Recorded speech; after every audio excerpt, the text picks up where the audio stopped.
for a half mile. He also offered what they have learned so far.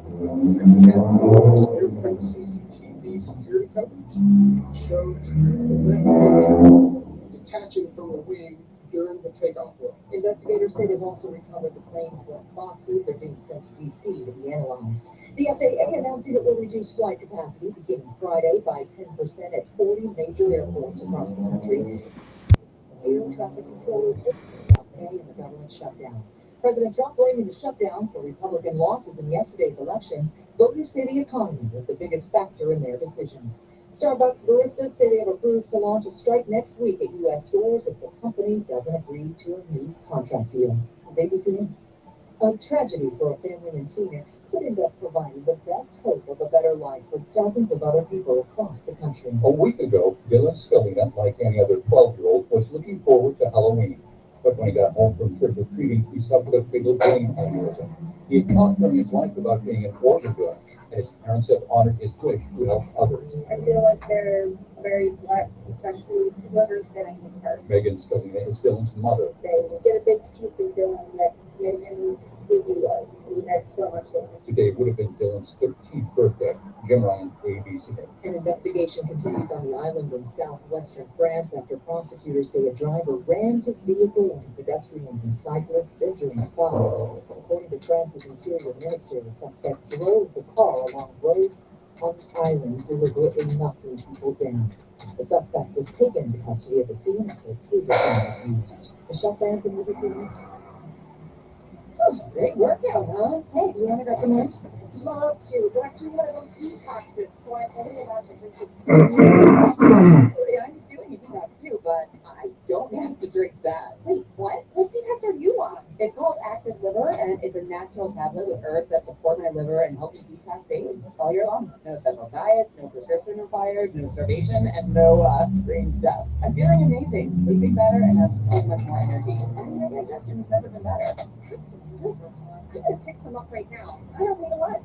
Yes, a lot of our liver. So give it the support it deserves with an easy daily detox from Active Liver. Made with natural ingredients like turmeric, milk thistle, and clove artichoke. Active Liver helps cleanse and protect your liver so you feel less bloated and more energized. Find Active Liver online at Amazon, Vitacost.com, or iHerb.com. Or pick it up today at CVS, Meijer Grocery, or ShopRite. When your liver is happy, your body is happy. Enjoy life to the fullest with Active Liver. The views and opinions of the following show do not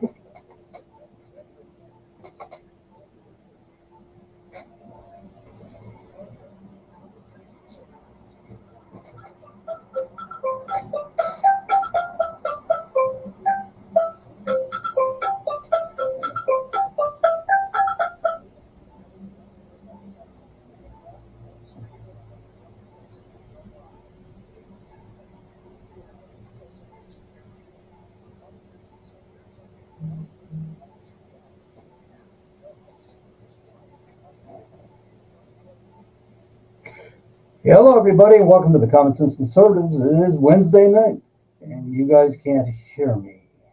Okay. Well, we can hear you, but it sounds like you're in a tunnel. Something's not right on the mic on the board. That must be a microphone issue. Yeah. All right. Yeah, it sounds like you're underwater. Well, Chris, want to grab it for a second? Yeah, sure. Good evening, folks. Welcome back to the program. That's what we call being put in a hot seat there. Welcome back to Common Sense Conservatives. It is Wednesday night. You're here for your weekly dose, your weekly injection. That's better, John. Your weekly dose, right. your weekly injection, your prevention, your cure for misinformation, disinformation, paranoia, hysteria, and Democratic Party, the party that's falling all over themselves with their big victories last night. None of which, of course, were big victories. All were expected, but they're trying to rewrite history. So, John, you've got the con. I do. So, yeah, you don't know what to open up with. Kami Mandandi or Dick Cheney, or maybe I just pass it to the left. And, Todd, you want to let us know what's going on there in your neck of the woods? Oh, what's going on in Tennessee? Well, I can tell you, we have a Sullivan County commissioner who's a bit of a creepo. I've called for his resignation. He was arrested over Nashua, North Carolina, on I think the 27th of October for sexually assaulting a lady, and the boyfriend of the lady beat him up, and of course he was arrested over there. He's been alleged to have done this similar activity locally as well, and there's been several other things. He called Juneteenth a woke holiday, and he said these people, we can't give them an inch, talking about, I think, talking about black people, but maybe the left, I'm not sure, but he's had a history of kerfuffles and snafus. Finally arrested. I've called for his resignation. I'm waiting for other elected officials in the county and here in Northeast Tennessee and Sullivan County to also call for his resignation. Yet to hear anything. A lot of crickets right now. That's what's going on. A lot of crickets. Chris, what's going on there in Pennsylvania? How's that Fetterman doing for you, man? Looks like he's kind of leaning conservative. No, don't be fooled by a man's public statements. Check his voting record. He's as left and crazy as he's always been. It just shows you how easily the electorate is hoodwinked or fooled. He says a couple things that people agree with, and he gets a lot of points in a state that's less red and less purple or less blue than it is purple, Pennsylvania, by saying the things he thinks he needs to say. But wait till he votes and see what he does. Yep. You know, Fetterman has gotten a nice bonus here of about 6 weeks of free. Oh, Fetterman's a good middle of the road, honest kind of guy. Look at that. He's the one trying to, the only Democrat that's got reason. He doesn't.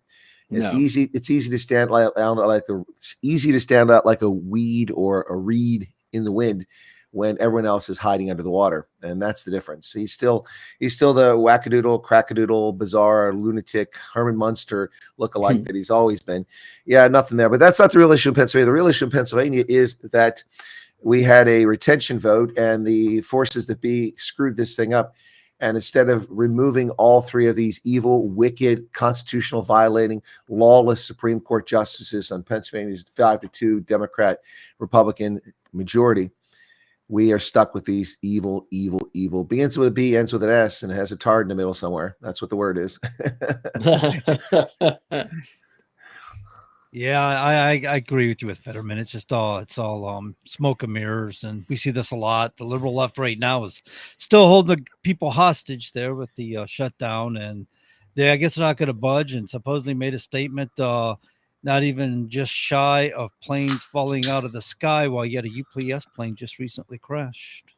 Well, planes are about to fall out of the sky. In the meantime, U.S. government has just announced they're curtailing air traffic at 40 different airports across the country because of this thing. Now, I don't know what the deal is with the air traffic controllers. Are these people being forced to go work at Chick-fil-A to make a little bit of money to feed their family and pay their bills? Is that why they're not showing up for work? Because if that's it, I understand that. But if this is a blue flu sort of situation where the air traffic controllers are staying home because they're not getting paid, fire them. Fire every single one of them. We've been through this before. Ronald Reagan showed us the way. We shouldn't be taken hostage by the air traffic controllers. But I stand to be corrected. If it's people who have to pay bills and they're not getting paid, they got to do something. Then it's a different story. By the way, we do have some local news here in Pennsylvania. We now have elections that are similar to African, coup-prone countries. I was on the ballot last night. Someone put my name on the ballot. I won the primary for the Republicans back in April. And now, bear in mind that the precinct that I'm running in is the second largest in the county, but it's only a fraction of the legislative district I ran for last year. Last night, I was mistaken. I counted up the votes off the machines. I miscounted. I didn't include the write-ins. There were write-ins too, but I don't know why people wrote in was on the ballot. But I miscounted when I went to turn the votes in. It doesn't affect anyone except me because it's still a record. But I counted up the wrong number. And so I did an estimate of the ballots cast last night. I won 78% of the ballots. That means I won virtually every Republican vote, and most of the Democrats voted for me as well. But I was mistaken. The official results were posted today, and just like African dictators, I got 98% of the vote.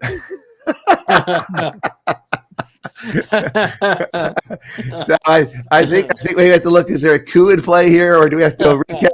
I mean, nobody gets 98% of the vote, but I did last night. Is this a job that nobody wants, or?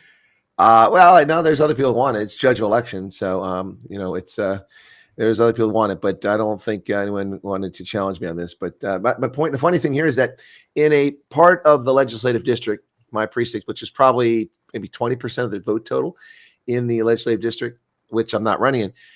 Last year, I got like 100 and some votes for this district. This time, I got 15 times that in the district, and I got in this precinct, and my vote total was 70% larger than my entire legislative campaign last year. And this time, I spent $0.00 running for office. Yeah. Well, Mom Donnie, he only won by essentially a little less than 35,000 votes total. Because if you add Sleeways and of course what's his name's the Groper Andrew Cuomo the Groper together, yeah, you add theirs together, it's only slightly less than 35,000 votes in all of New York City, which is I thought it was going to be slightly different, but imagine if there was a better candidate. Imagine if people voted. Imagine if people voted. Right, I mean, New York City has over 9 million people. They have at least 6.5 million voters. They only had 2 million people vote. Mm-hmm. Now, I was just going to say, out of 8.5 million New Yorkers, and only 1 million voted, or just around 1 million. Well, he got 1 million. He got 1 million, but the total is 2 million. He got 50%. Oh. So 2 million voters out of a possible 6.5 million voters. Come on, that's nonsense. Even if Silva or Curtis Silva wasn't in there, Sliwa, yeah. He still wouldn't. He still would have won, but it would have been a hell of a lot closer. But imagine if there was somebody better than Cuomo running. I think it would change the dynamic. I think you take Sliwa out of it, and of course, maybe somebody better. Maybe they win by 35,000 votes. And we avoid this nightmare. Well, are you guys kind of like secretly happy about this? Like, no. So now we get to see a commie play and watch them fail and show them. I've watched the commie play for years in London. The Islamic fascist Nazis. Yeah, that's true too. Sadiq Khan has been running London into the ground for several years. So I don't need this. All you have to do is look at the objective lesson of the United Kingdom: Leicester, Luton, Birmingham, Manchester, Sheffield. Did I say Sheffield? London. These are all British towns that have minority British, certainly minority English, white populations. They're gone. And they're run like little fiefdoms in the third world. Many of those countries is what they resemble. It's terrible. The United Kingdom surrendered itself all in the last 30 years. 30 years ago, the United Kingdom had 60 million people and only 3 million people who were not born there of foreign origin. And that included the Windrush generation, who played an important role in the post-war development. Those who came from the Caribbean. And it included a number of those from the Indian subcontinent, just 3.9 million. Today, it's out of control. You cannot go through Luton without thinking you're walking through the streets of Riyadh or driving down the streets of Mogadishu and other parts. It does not resemble anything English or British. Yep, absolutely. And in Virginia, though, the Democrat who won received fewer votes than the winner or the Democrat did last time, McAuliffe, who lost. And still won by a considerable amount. It's sad. Nobody. But you know what happened there, Todd? We're gonna have to flip the script around. It's all because the Democrats are racist misogynists. They couldn't be brought to vote for a black woman. I mean, if there'd been a black woman running for the Democratic ticket and the Republicans didn't vote for her, then they would be misogynist, racist. So let's just turn that script around. The reason why Winston Sears didn't win is because the Democrats are racist, misogynists, obviously. Right? Of course, they are. Absolutely. And they hate veterans too, by the way. Oh, yes, because she's a Marine Corps veteran. Mm-hmm. Yeah. No, racist, misogynist, anti-soldier. Yeah, well, we got him pegged. That's it. It works for whenever it's the shoes on the other foot. So why not use it for them? No, that's the story. So the story today, of course, John, is that all of the media outlets talking about a major win for the Democrats, even the captured Wall Street Journal, which used to be an objective publication, all talking about how the Democrats did so well, and it was a big night for them. Where was the big night? Did anyone think that Ciccarelli was going to win in New Jersey? Maybe he did. I didn't. Did anyone think that the racist misogynists of Virginia were going to vote for the black woman? I didn't. No. Did anyone think that Zoran, my plan, Islamization of New Jack City was not going to happen? Of course it was going to happen. And of course, Proposition 50 in California, Californians vote for a bipartisan, non-political redistricting committee, and it works effectively. And so what do? They run a racist campaign against Republicans And now they've decided to turn that authority back over to corrupt politicians so they can steal all of the seats in the Golden State. Look, I mean, if anybody thought any of those races was going to go any other way around, they're just purely delusional. I mean, I actually heard Sean Hannity on the radio when I was coming back. Well, yes, the first real poll has come out now. That's right. You know, I used to be a roofer, you know, but the first real poll came out. And, you know, I used to work in Atlanta. You know, I'm the guy exposed the story about poor Richard Jewell, that poor guy. Yeah. No, but, you know, I used to lick, Bill O'Reilly's boots, you know. Right. Yeah, but you do know that I was a roofer, right? You know, I worked with my hands. Right. Okay. Thank you, Sean. I Yeah. know. And he's a good MMA fighter. He's a good shooter. He's a good hand-to-hand fighter. I mean, get out of here. I know.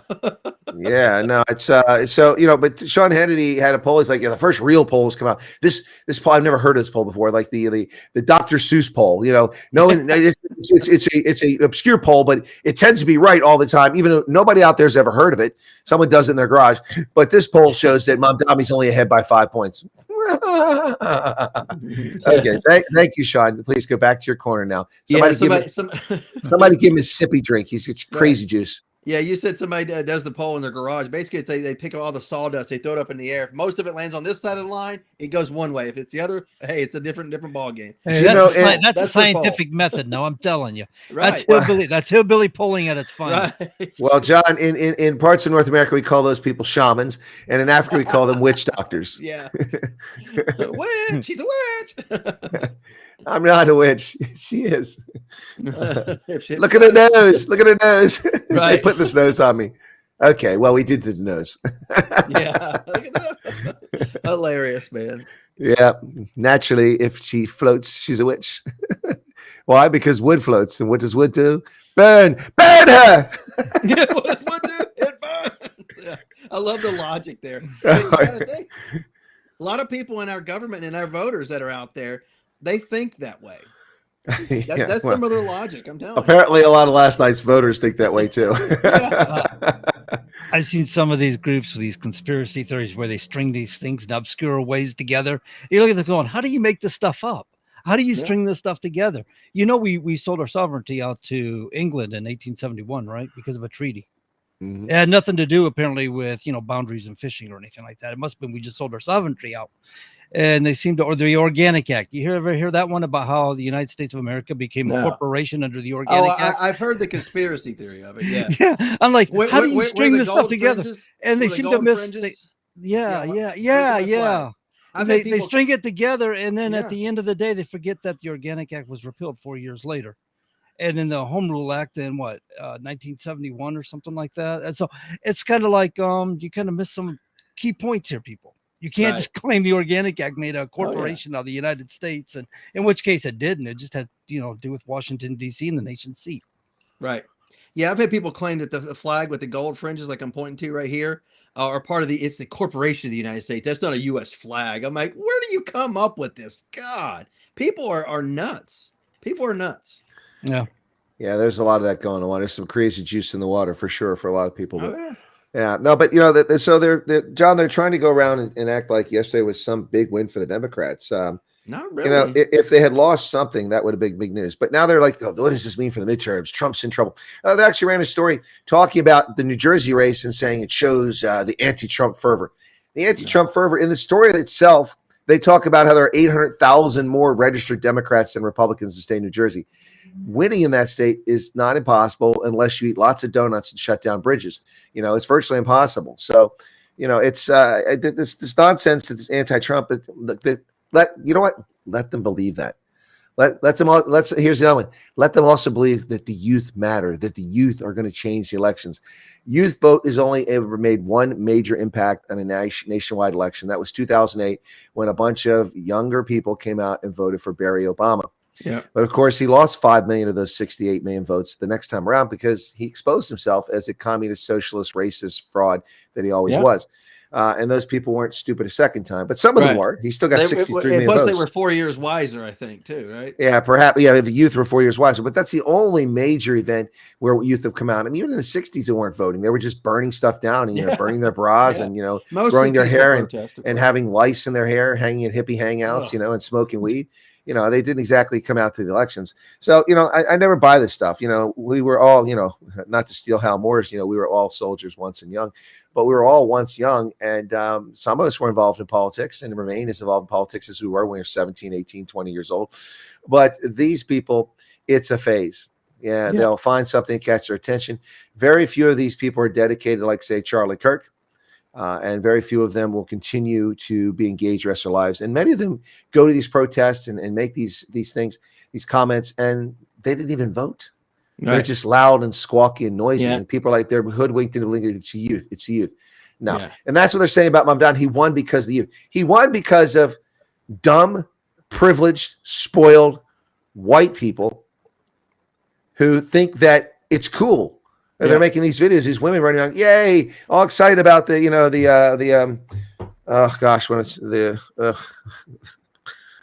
caliphate. Yeah, the caliphate. Right. Oh, yay, the caliphate's coming. Do you know what the heck a caliphate is?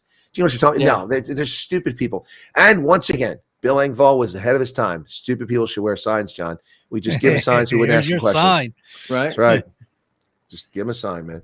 Right. Yeah, I remember when I was younger, I knew some people who used to go to some protest. And they would go to protest just for the social aspect of it, and like, you had some guys when I was stationed in Germany, they'd go to look at German protests, but they're like, dude, there's some hot chicks there. I'm like, you're going to a protest because of a hot chick. Well, it's the same logic where dudes take home economics in high school for the same reason, or typing class. If it wasn't for that logic, a lot of men might not make it into church, Todd. But I know guys that went out in their civilian clothes, and they went to protests that were against U.S. military being there, and they picked up women who were there protesting. I'm like, man, these guys are good. Yeah, well, hopefully they're not putting a ring on that, because that's just going to lead to a life of discontent. So and the next thing you know, they're like, yeah, she was at the protest, and then next thing you know, she's on base, dating this guy. I'm like, these people are good, man. Yeah, no, it's the bottom line here is that the media are distorting the facts. They're turning this into a major night of victory for the Democrats. It's not. They're also saying that the reason that Mamdani won is because of the youth, and they played a role, but that's not the reason. The reason he won is that people didn't go to the polls. Just like in Virginia. Very clear. I mean, you got to think Cuomo, the second place finisher, only 8 million votes, which you should be. 800,000. Second, 800,000. Sorry, what I say? I don't remember. 8 million. You said 8 million. There's a little bit of inflation there. You got that Joe Biden inflation going there. He was thinking about U.S. currency there. Where generally, somebody comes to second in New York City is into the millions. 800,000. That's abysmal. That's sad. Of course. Well, one thing that definitely seems to be true is Trump does have some influence in New York, because the polls had Sliwa at 18% and he got 7%. And Trump told people the day before, go vote for, the Groper. And obviously a number of people went and voted for the Groper because those votes didn't migrate to Mamdani. Zoran was projected to get 56 to 58%, and he got 50%. Right. So he lost votes there, maybe from Democrats who listened to Trump, maybe. And also, Sliwa lost a lot of votes, which obviously were the Republicans who switched over, because 1/3 of the electorate is Republican, or 25%. So Sliwa got. Look, I have nothing against Curtis Sliwa, an honorable guy, founder of the Guardian Angels at a horrible time in the history of New York, protecting communities. Right. And he's wonderful, but what's he doing running for office? Can we not find somebody that's more dynamic, that can connect with the youth, that can connect with the city? Cannot find our own. I don't know. I don't like our own little AOC on the Republican side. Yeah. Well, we on a dater, right, Todd? No. What I find perplexing about it is, isn't this guy supposed to be a millionaire? Said he's going to tax the rich so he can pay for public stores or public-owned stores or whatever it was to sell to the grocery public. Stores. Yeah, right. Yeah, and how does he get any support? I mean, you're talking about these corporations that are in New York City, huge corporations there. Did any of these people support him if they were going to be taxed and forced to buy stores? It makes no sense. Here's the two most ironic, stupid things. New York City was attacked by fanatical Islamists who are anti-Semite, Jew-hating, America-hating lunatics. New York has just elected an anti-Semitic, Jew-hating, America-hating mayor. Yeah, 20 years after that happened. Or 25 years. Mm-hmm. That's the first irony. The second irony is the largest concentration of Jews in America has just elected one of the most radical, vile, repulsive, anti-Semitic mayors in the history of the country. Oh, talk about irony. I mean, that's, it doesn't get any more ironic than those two statements right there. The city was attacked by radical fanatics Islamist. And we've been told for years that, if you say anything about Islam, it's Islamophobia. Of course, that's nonsense. I've lived in majority Muslim countries. Yeah. I've adhered to Ramadan and fasted during this, respect to my neighbors, and I never complained about them. And I adhere to their customs and mores. But this is the colonization, the invasion colonization of Western society by elements that are doing this. And they're being facilitated by our own traitors in our midst who are betraying our own nation and celebrating this nonsense. This guy is dangerous. And New York City will collapse. New Jack City, man. It's Snake Plissken will be escaping from New York. Right. Absolutely. You mentioned two shows up there. Or was it called that in the Escape from New York? I don't recall that. That's they escaped from New York. Like that was the first one. Then you had Escape from LA. A later show. That one sucked. Yeah. First one wasn't pretty good. There was Snake Plissken. That was when he was young, and he was the hunky dude out there. He played the role very well. Right. Well, his stunt double in that movie, Dick Whitlock, lives in Kingsport, where I live, and I went to his house on Halloween night. He also played Michael Myers in Halloween 2, by the way. Really? So I went trick or treating at his house with a bunch of people, and we got a little photo with him. It's kind of cool. Oh, that's got to be a kick, right? Yeah, hanging out with some of the Dick Whitlock. Look him up. He's got a nice. Speaking of Halloween, did you hear about JD Vance? Yeah. So somebody made a joke about JD Vance or made a meme about him being JD curly hair or something like that. Looking like a Garbage Pail Kid from the 80s, those collector's cards kids had back in the day. He decided to embrace it this Halloween season, and he actually got the how you get those little Halloween things where the little hairdo or the mask, and they got the comical things. So he decided to get the wig and dress up and go as there it is. Everybody. JD curly hair. So he talked about embracing it, man. But he's telling everybody, he says, remember, children, say thank you. Because that was what the whole JD curly hair thing was about. He told Zelensky he never said thank you. That's what Chuck Schumer must have looked like when he had hair. Chucky Schumer, baby. He's still got more hair than me, so I guess. Oh my goodness. Yeah, well, yeah, Chuck Schumer. But yeah, they're making out like it was a big night for Democrats. It wasn't. These were expected wins, so whatever. But you know what? Let them delude themselves. Let them think that Trump isn't winning every single day. Truth of the matter, did the Democrats have any gains, or did they just hold seats? I mean, really, they gained a gubernatorial seat last night in Virginia. Yes, because they might have made one or two gains, but they really didn't. I don't know. To me, it's like that's like Manchester, New Hampshire, as a Queen City, and this guy just won a seat back as a Republican. He won it last time around 2 years ago, and he just got it back again this time. So that's musical chairs. That's musical chairs. But in Virginia, they did increase their lead in the state house, the Democrats. That is significant. That makes a difference. But Virginia is, they ought to just take Loudoun County and Fairfax County and just carve them off and create their own little state, because they're not part of Virginia.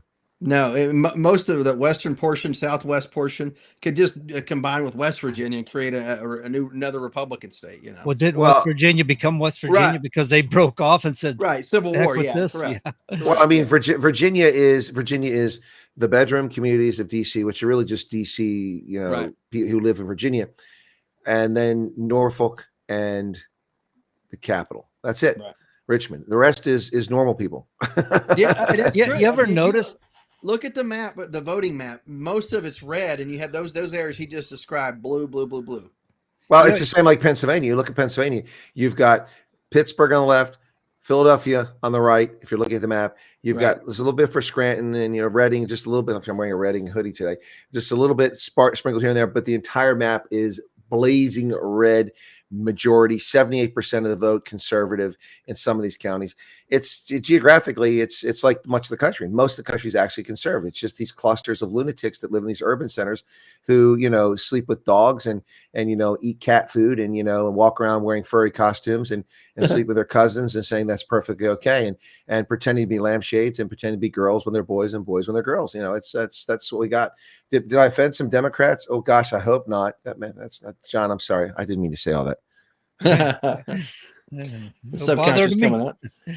So it's kind of funny is Holden made a statement. He says, are they not going to mention the Muslim Brotherhood at all? Just when Chris got on it, just at the same time as Chris was starting to say it, he had put in the comment. Well, whether it's a Muslim Brotherhood at all or not, it really isn't the issue. The issue here is that people who have no understanding or appreciation for the faith of Islam are the ones out there, calling people Islamophobes.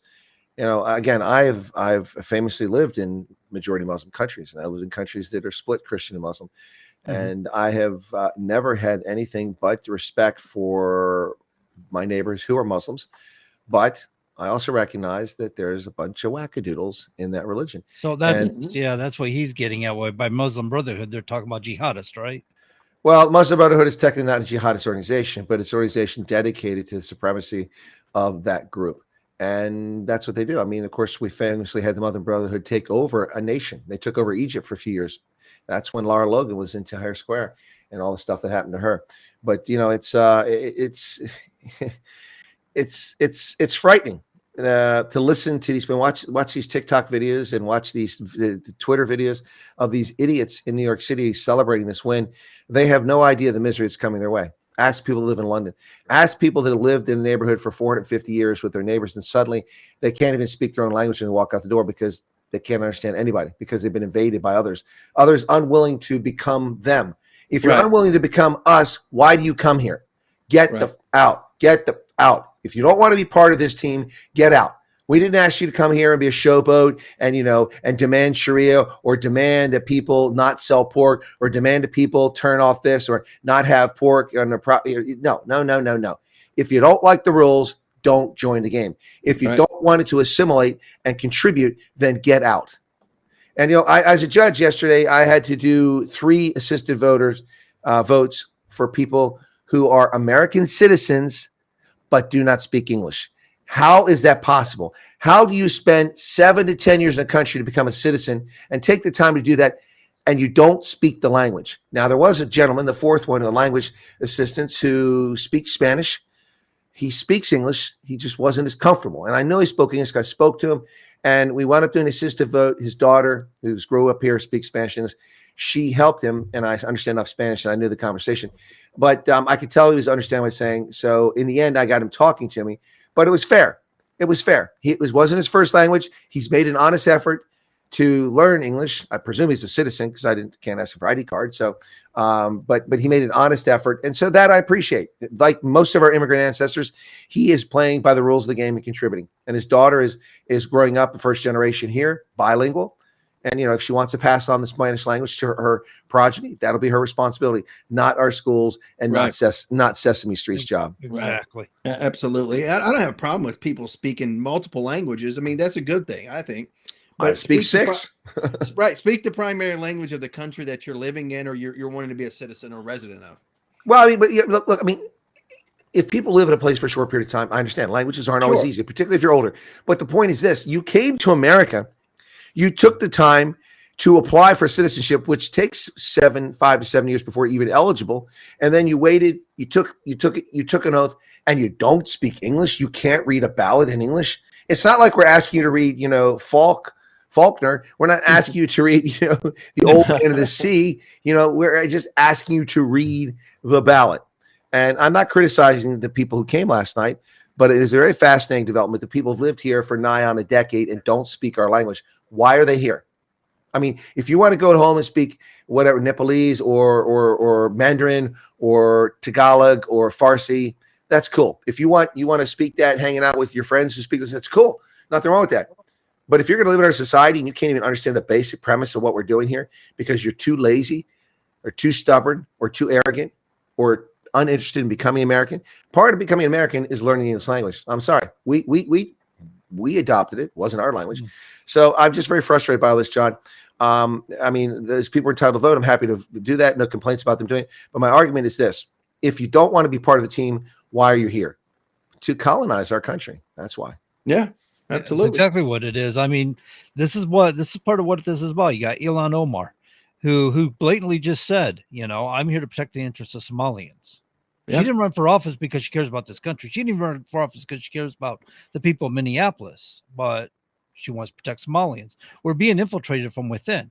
There are people that have bills. There's members of Congress that have bills out there that they want to get passed to prevent people from running for office unless they were born in this country, because this is what's happening.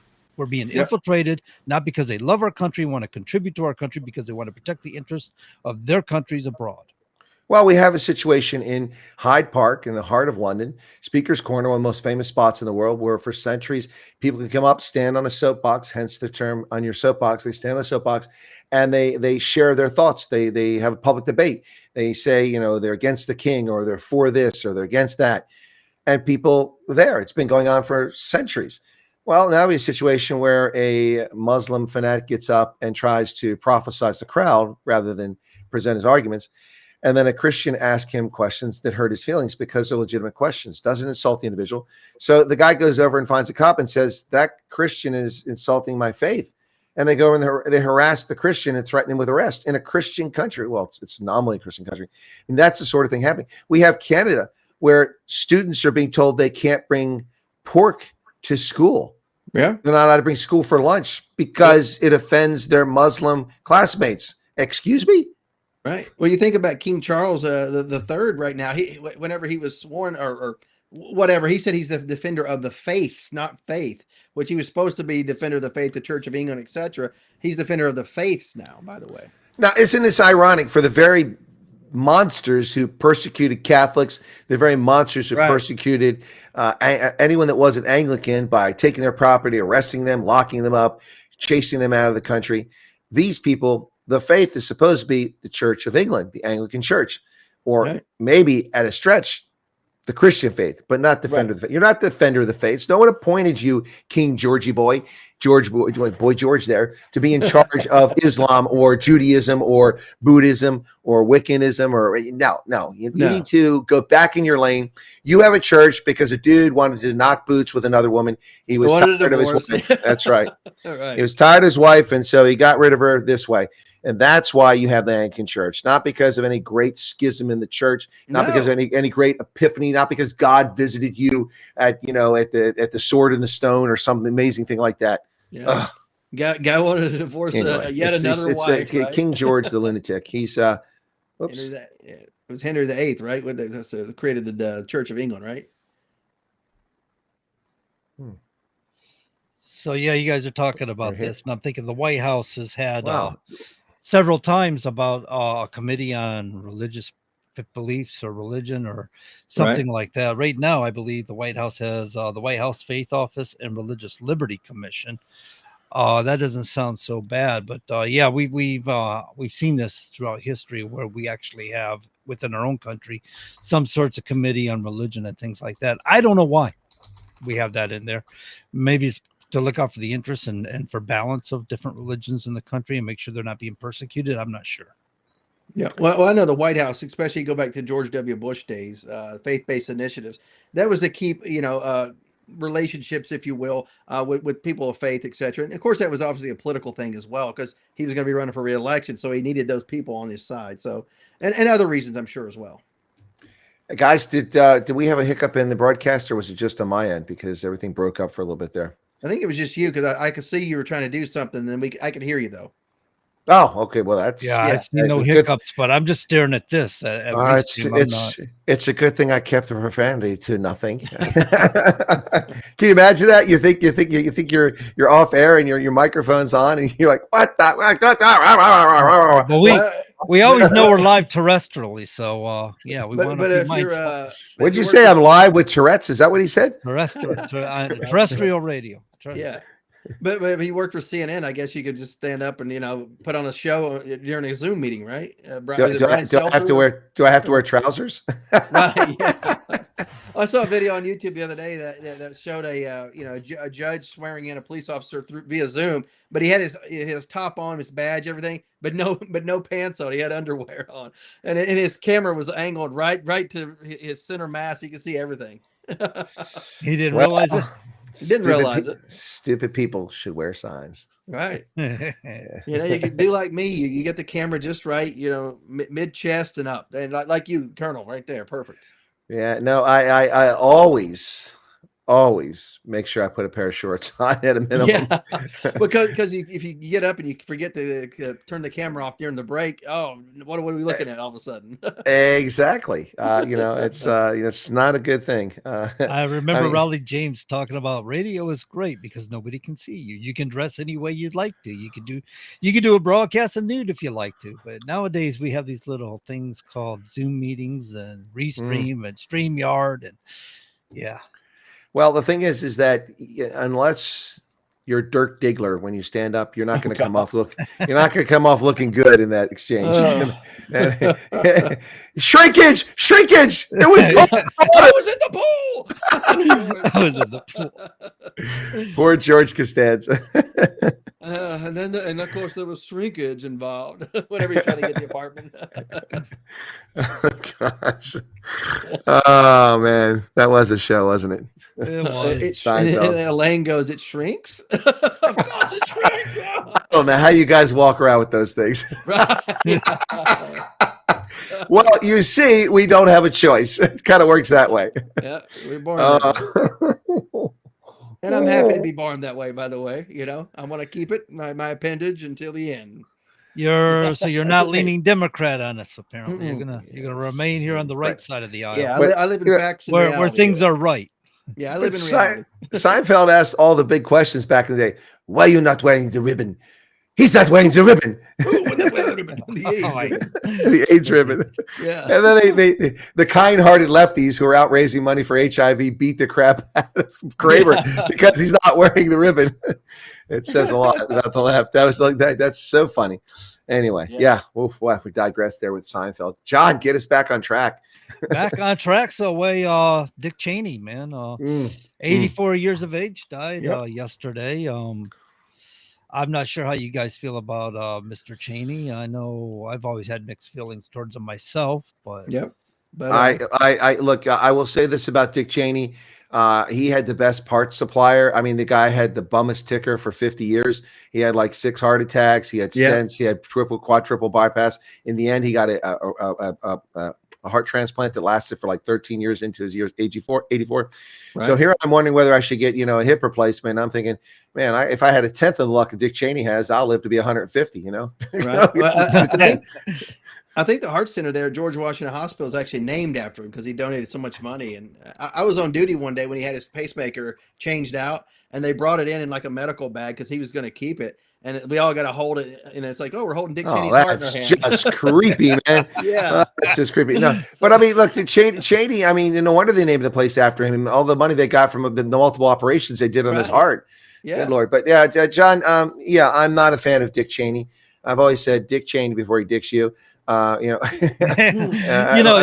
hear he treats his friends. He treated his friends well in life. You might get shot in the face. You might not. Well, Dick Cheney sent us to our deaths. Fortunately, we didn't die, and he didn't hesitate to do that sort of thing as defense secretary, and more so as the vice president. It's interesting because Cheney was a congressman from Wyoming, that a state with the lowest population in the country, but he had outsized influence and played a big role. I remember when Cheney was picked to do the selection committee to find a vice presidential candidate for George Bush. And after a couple months, he says, I couldn't find a better candidate except me. So that's who it is. And I'm like, okay, this is not going to go well. Not going to go well. Then they bring Rumsfeld in. Oh my goodness, Rumsfeld. Yeah. Anyway. Come back from the Ford days. Of course, it was Rumsfeld that really There's a reason why contributed. you don't hear from George Bush anymore, isn't there? I mean, Dick Cheney pretty much ran the whole office for 8 years, or No, that's not accurate. Bush, look, I know that's the story, but I know differently than that. Todd, if you want to weigh in on this, I mean, Cheney was an outsized figure. He was arguably the most powerful vice president in the history of the United States. There's no doubt about that. And I'm trying to disrespect Dick Cheney. He was an honorable American who cared about this country, but he was a political wonk, and he was a guy that knew how to work the system to effect. Kind of like we go back to days of Tip O'Neill, who knew how to work the House to great effect. Oh yeah. So as vice president and as Secretary of Defense and as a congressman, he was very effective. And I think was he White House Chief of Staff at one point too? He was under Ford, correct? Ford, yeah. So I mean, he's had the youngest. He was like 33 or something. Yeah, and now he's gone at 84. I mean, imagine this. This guy had such bad health. He lived in one of the most stressful lives you could have. and he went to the age of 84. But there's no coming back from the shameful behavior that he committed because he didn't like Donald Trump and endorsing his opponent. That's just, I mean, his opponent is a walking moron. Well, he should have been like George W. Bush and just set it out. Don't endorse anybody. Just stay out of politics. Yeah, I agree. But look, I mean, we have to respect him. I mean, we should respect him for what he tried to contribute to this country. But again, back to Dick Cheney before he dicks you. Okay. I love it because it's like he's saying something bad, but he's not. That's good. That's right. Yes. Am I being offensive or am I not? That's hilarious. But we'll see what his funeral is. I may end up going to it, but I'll keep you guys posted on that one. All right. Please let us know. I doubt it'll be in Wyoming. It'll probably be in D.C. somewhere. Right. We're going to see how that is. But at this point, he's been out of office for so long. Who's showing up to really protest? You know what I mean? Oh, protest. I wouldn't worry about that. No. But I'd be curious to see who shows up in support, and respect. Right. I would think that George Walker Bush would show up. I would imagine. Right. I would imagine, George W. shows up. And Vance will probably go over there. Pence will go. Former vice presidents will show up. I don't know that Trump would show up, but Vance will probably show up just, because he's the current VP. They'll do something at the cathedral probably. Yeah, maybe we can get Hillary to go. He's had higher office than she ever got. He did. Hillary, you may have been the nominee, but I actually was vice president. So that's higher than you ever got. Sorry, you were 16. Bingo. That's it. Bingo. Well, Kamala actually outdid Hillary, so I'm sure that still rankles her chains to this day. My goodness. Right. Oh well. The least liked candidate became the vice president. Go figure that one out. Well, the candidate that called her running mate a racist on a national debate repeatedly. She didn't let it slip out. It was intentional. And then she becomes a running mate. It just shows you the whole thing was cooked up. Joe Biden was never sentient. He wasn't lucid. He's just a collection of, amphetamines that were hopped up about a third of the time. I mean, I don't think the amphetamines even worked at some point, because that's why we see the Joe Biden who's just clueless standing in Normandy looking out this way when all the other world leaders are over here walking for a photograph. And he's like, yeah, that's what I was going to say. Did you ever watch how out in the open, he just kind of look off? Like when they do the videos of the beach, when he was at the beach, the way he would walk and just look, his whole family's going a different way. And he's just strutting along, like some old guy who's lost. It's a classic dementia signs. Yeah. The Christmas event they did with the children, where Joe was reading with the children and Joe was there. And when it was time to leave, Jill started leaving and Joe started running for the children. It was like, whoa. She had to come back and grab him. And the look on his face, his hands out, the look on his face. And I was like, oh my God, somebody stop him, please. Guys, I would never in a million years ever want to inflict the agony, misery, and suffering this nation went through under Joe Biden. But I do miss the comedic relief. Every day was another clip. Well, you might get it out of New York City now. I mean, no. For all of his faults and evil traits about him, he's polished. He's quick-witted, and he's it's so it's not that's not going to be the downfall. The downfall is going to be he's going to lie, which he did to get in office. He's not going to create the free things and restrict rent and control things. First off, he's the mayor. He's not the dictator. People forget that. There's a council. The council's got to vote on things. Exactly. But that's just it. I mean, is he going to try to sway things? But my thoughts are there's a lot of rich people in New York City, and you're still talking about grabbing their money and trying to give it to poor people or whatever he wants to do to make a communist nation out of the city, and which is our largest city in the country, as far as I know. So, it's going to be kind of interesting to see how this is going to play out, because rich people don't take too kindly to people trying to reach into their wallet without permission. Well, I'm surprised that there are any millionaires left in New York, and most of them are left. I mean, not most, but a lot have left. High net worth individuals have been fleeing New York for 20 years, and the pace is only picking up. Now it'll just be a flood. I think. You'll probably see upper West Side apartments drop to no value here. So maybe that's how he'll get the cheap rents. when you look across the river into New Jersey, like North Bergen and Elizabeth area and stuff, they have been building that up through the years. They've been putting buildings up and stuff. They've been getting a lot of growth out of New York City. People have been migrating out. And I think you're right. There might probably be a lot more people saying, nah, we're not keeping our business here anymore. Well, of course, Greg Abbott, the governor of Texas, you guys know him. He did a tweet last night. He said that after the polls close tomorrow night, this is on Monday night, after the polls close tomorrow night, I will impose a 100% tariff on anyone moving to Texas from New York City. Right? Oh my goodness. Fleeing is not the answer. Staying and fighting and changing things and actually showing up to vote is the right answer to fix that city. But going when you somewhere else, when you lose your voice, Todd, there is Yeah. a such thing as voting with your feet, right? No, And this is what people have had to do in the past is when they weren't heard, then they left. And that But pretty yeah. much sent a message. That's what's happening in California now. But you got to think it was close enough that had these people that are probably going to leave showing up to vote, this guy's not going to be mayor. I mean, 35,000 people show up to more show up to vote. I mean, I get it. Sliwa took a lot of votes there. But 30-some thousand people show up, 40-some thousand people. Cuomo's in there. I hate to say that, but not this this racist, jihadist, whatever you want to call him. I don't know. I mean, look, Yeah. we can look at it any way we want. Cuomo's a disaster. He's a mass murderer, what he did with COVID, putting the infected into nursing homes, killing off grandma and grandpa. All those things are true about Cuomo, but even so, he'd still be better than Eric Adams or Bill de Blasio, or even probably even better than Bloomberg, who was a fake Republican, know? And that's hard to say, but at least it's true. Well, I mean, here we are. So it's another day. The Democrats are happy. According to New York Post, Trump White House snubs ex-VP Dick Cheney, offers no condolence on his death. So maybe what I just said about J.D. Vance showing up may not happen. I don't know. Well, I understand that the Undersecretary's assistant for making coffee in the Directorate of Latin American Affairs and Department of State will be attending on behalf of the U.S. government. The low guy on the totem pole. There you go. Exactly.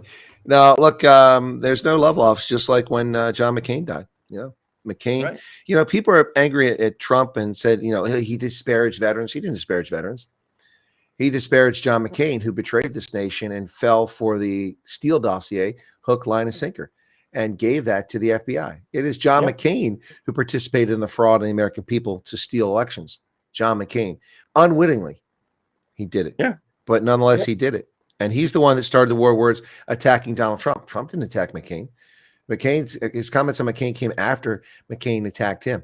And one thing you should know, you attack Donald Trump, you better be ready to put your big boy pants on because it's not going to be pretty. Yeah, that's a Trump trait right there, man. He's fine with you until you attack him. Once you attack him, it's no holds barred. Yeah. Yeah. Oh, absolutely. Yeah. He don't hold back. No. Yeah, homie, don't play that. I love that. Homie the clown. That's right. That was good times in living color. My goodness. Anyway. John, what's going on up there in New Hampshire? We closing out on the end of the hour here. Well, let's see. What is going on up here in New Hampshire? Nashua area, they did have a proposal. I was surprised it didn't pass, but they had a proposal, but what they call it, social districts. Name like that kind of might turn people off, but if it did not pass or failed to pass, and what it really meant was to create districts where people can say buy an alcoholic beverage, say downstairs here at this restaurant or across the street. And they would have areas where you can take it outside of the restaurant, and still consume your beverage and enjoy it. Okay. And apparently the state had passed some law allowing towns and cities to do this. And Nashua voted it down. I'm surprised that they did that, but they did. How stupid! I mean, you only increase the number of people who may stop by and eat, have a beverage, whatever the case. That's why they put it on there. They thought it would benefit for downtown business. Plus tax dollars that you get out of it too. Come on. I don't know. They did say social district, and when you say something like that with today's mindset, the way the country's going, I think some people might think of some kind of communist thing. I don't know. It's right. It almost sounds that way. Or social distancing. Maybe it sounds like that. I don't know. Yeah, I don't know that because when I first saw social district, I'm like, oh, I got to read this. And when I read it, I go, oh, that sounds misnamed. It's where nightlife happens. It's your social district. It's a technical, I guess, bureaucratic term. It's a nightlife area, whatever. I don't know. But anyway, it failed to pass. Yeah, idiots. What else we got going on? I don't think we got too much going on. I mean, my resource here isn't giving me a whole lot. Ruas gives GOP something to chair. That's a gentleman I was telling you about. He won his mayoral race in Manchester, which is our Queen City. So that's pretty good. That's the second time winning it. He was preceded by God, I can't think of her name. It's not that important now anyway, but she was a Democrat, pretty much run the city into the ground. Mm-hmm. Well, that's their mo. It's New Hampshire. I'm surprised you didn't lead with a Sununu story. Isn't that the only politician in New Hampshire? Oh, John Sununu running for Senate. Yeah, I've seen a lot of people like, can we get a better choice? We have Sununu, we have Brown. God, I can't think of anybody else. I know there's some other names. I just can't think of them off the top of my head. But those are probably the most two known names, Sununu and Brown. And people look around going, okay, where's our third choice? Right. Give me Is there something I can anybody vote on. else? Is there anybody else? Oh. Well, there was an interesting gentleman that ran a few years ago, but to my understanding, he's just not looking to throw his hat in the ring at the moment. So keeping fingers crossed, maybe Mr. Bolduc will once again take advantage of this open seat, because I think he would actually have a chance this time around. But I'd like to see the general run again. Yeah, but you got to think. I mean, he got burned by some Republicans, and I understand his hang up on that for sure. Yeah, he did. Well, we know Cheney. What's the other one that lost his mind? McConnell. Yeah. McConnell. Mitch McConnell. He pretty much closed up his pack and left. See, that's what I like about Don. He's a sad man. man. He was not going to be bought or sold. He was, self-made. He was his own man. He was going to stand his ground. He's going to stand on principle. And you're going to come to him and say, well, you know what? If you want to bend my way or do things my way or be my favor or scratch my back, I got PAC money here. And Don's like, yeah, you can just take that right on out of town. He had no use for that kind of thing. And he was the type of guy pretty much said, some pretty big names. And he's like, I ain't got nope, nuh-uh. So that's what I liked about him. He had integrity and he stood his ground. And I think he was smart. He had some common sense going on for himself, or has. It's not like he's passed or anything. So he has. It's just that last time was a rough election. I mean, with Hassan and the way she run him down, that she lied about him. And I don't think he quite got the support from the people that he deserved at the time. So, I think people should have stood up more for him, but that's how politics goes sometimes. People don't really get behind their candidate. And that's one of the issues I have is we're sending people to DC. We're complaining they're not doing what we want them to do, but do we continue to support them in DC? Do we go visit them and make sure that they're looking out for the people's interest, or we just leave them twisting the wind and open to the wolves in DC, Right. Absolutely. Yeah, and if you nominate somebody, for crying out loud, you should push to the finish line. I don't get it. Yeah, I get behind him 100%. Yeah, I know we were pushing here. We were all for it. So yeah, and Trump's people should have came in too, I think, and it would have helped. I don't know, because we had before you don't think so? Don, what was his name? Corey. I can almost think of it here. Corky. Anyway, he was adamantly against Trump. In fact, he was behind getting Trump removed from the ballot. Okay. He, as far as he was concerned, Trump's endorsement ruined it for him in New Hampshire. Okay. So it's kind of like one of those, situations where a lot of moderates or independents may not exactly want to support somebody that Trump would back. Yeah. So Trump's a little polarized. Well, I can get that, but here's the thing: General Don Bolduc, American hero, definitely not somebody who's radical, for crying out loud, and somebody who's going to stand the ground and stand up for New Hampshire. That's bottom line. Yeah, man, stand up for Granite Staters. Let's see him do it. Yeah, I think he did, and people turned their back on him in a lot of ways, sadly. Yeah, they did. The mega crowd, because Don did support Haley. And so mega crowd kind of like, well, dude, do what's right. So what? He supported Haley. You know what? Haley supported Don Bolduc. Where Trump didn't step up, she did. So. Yep. And once Trump was a nominee, guess what? I dare say they all voted for him. So move on. Yeah. Yeah. Well, the Nikki Haley thing didn't help. Yeah. Remember, we had her chief of staff on here and we interviewed her. Right. And I shared my views. Yeah. All right. We should be hitting the news right here in a second, right? I'm waiting for that music. We are very close. Very close. About a minute away or so. So That's what you're looking for is music. Then, man, I should play a song. Play us out with a song. Does the Colonel got any new music out by chance? Maybe we could. I tease that out for do. the next, I've got a few out, but I've got "The Grass Is Greener," a song about America. It's pretty cool. Let's play it on the next hour. What do you think? I'll have to send it to you. Oh, I'll do that. All right. Yeah, you can jack it into your computer. Okay, ladies and gentlemen, we are going to take a quick break here and listen to the top of the hour news. So please don't go nowhere and enjoy some news, and we'll be right back soon.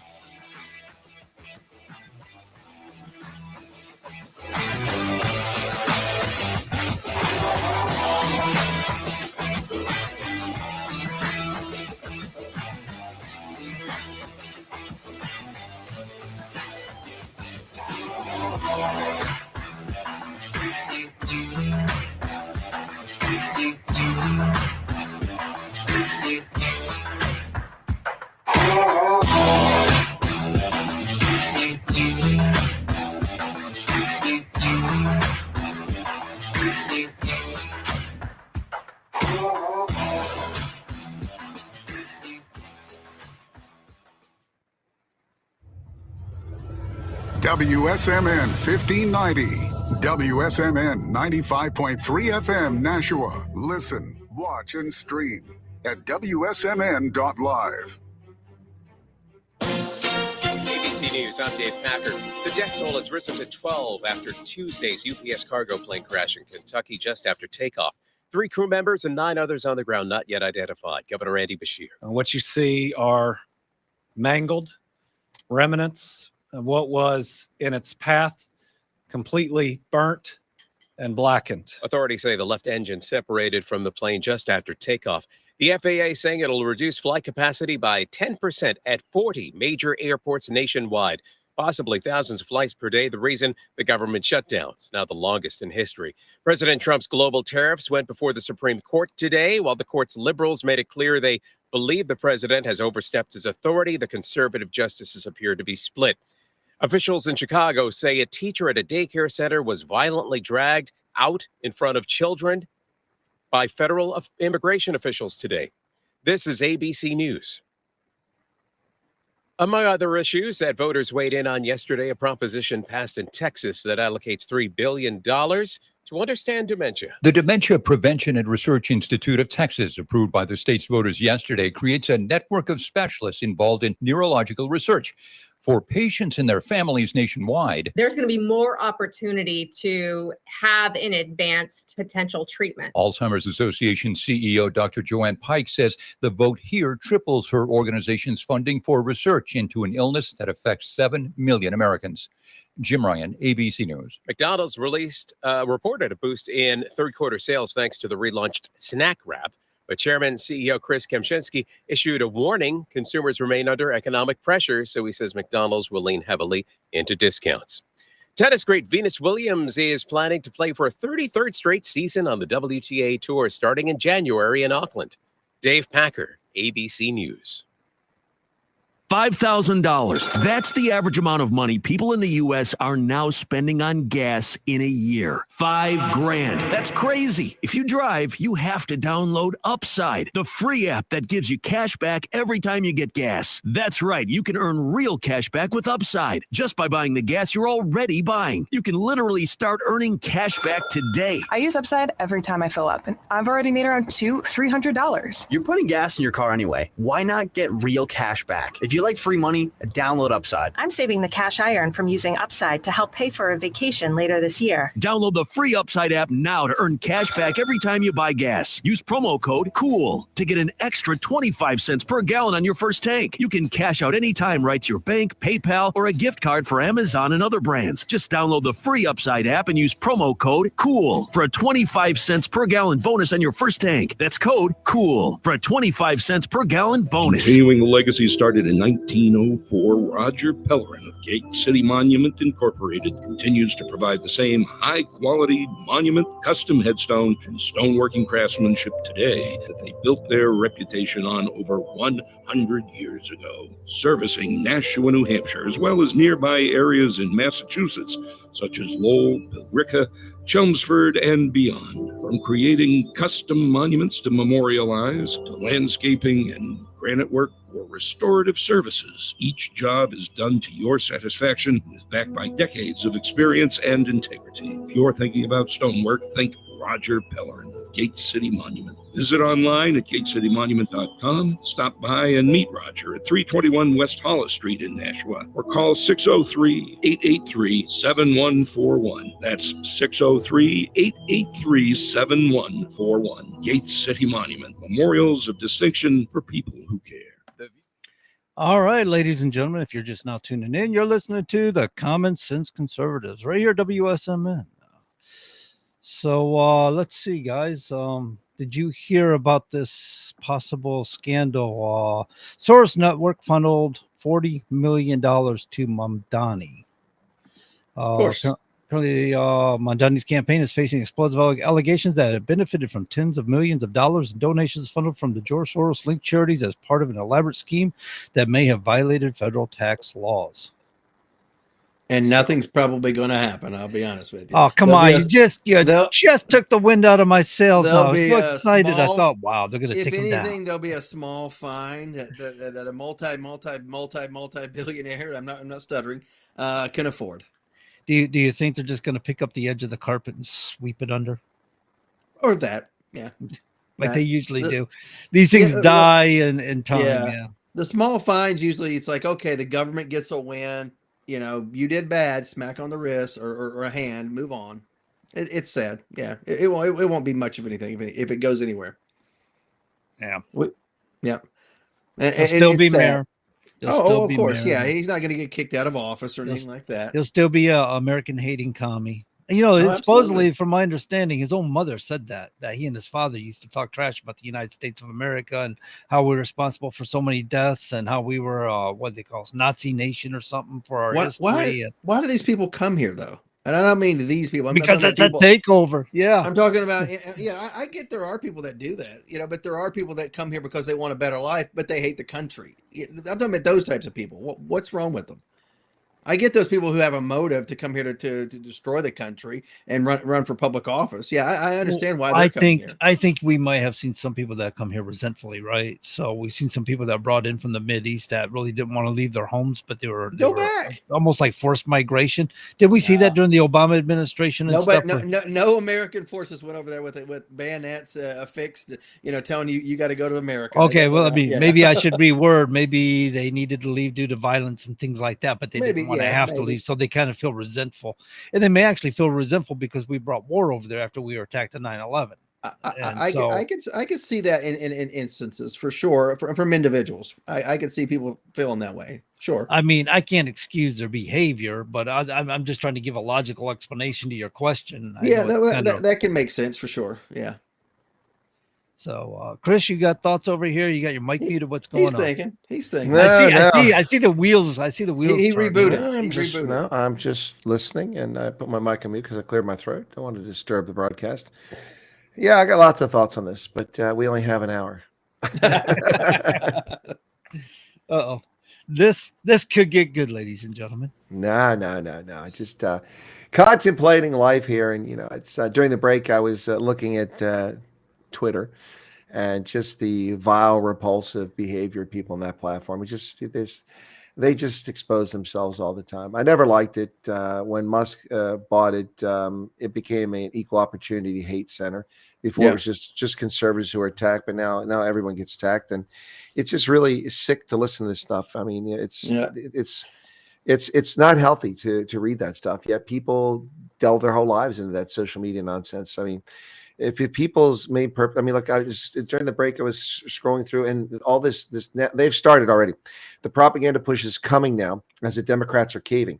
A dozen Democrats have privately said that they're willing to discuss ending the shutdown. They're willing to vote for the flat bill, but they want a promise of a vote on their bogus, Unaffordable Care Act subsidies.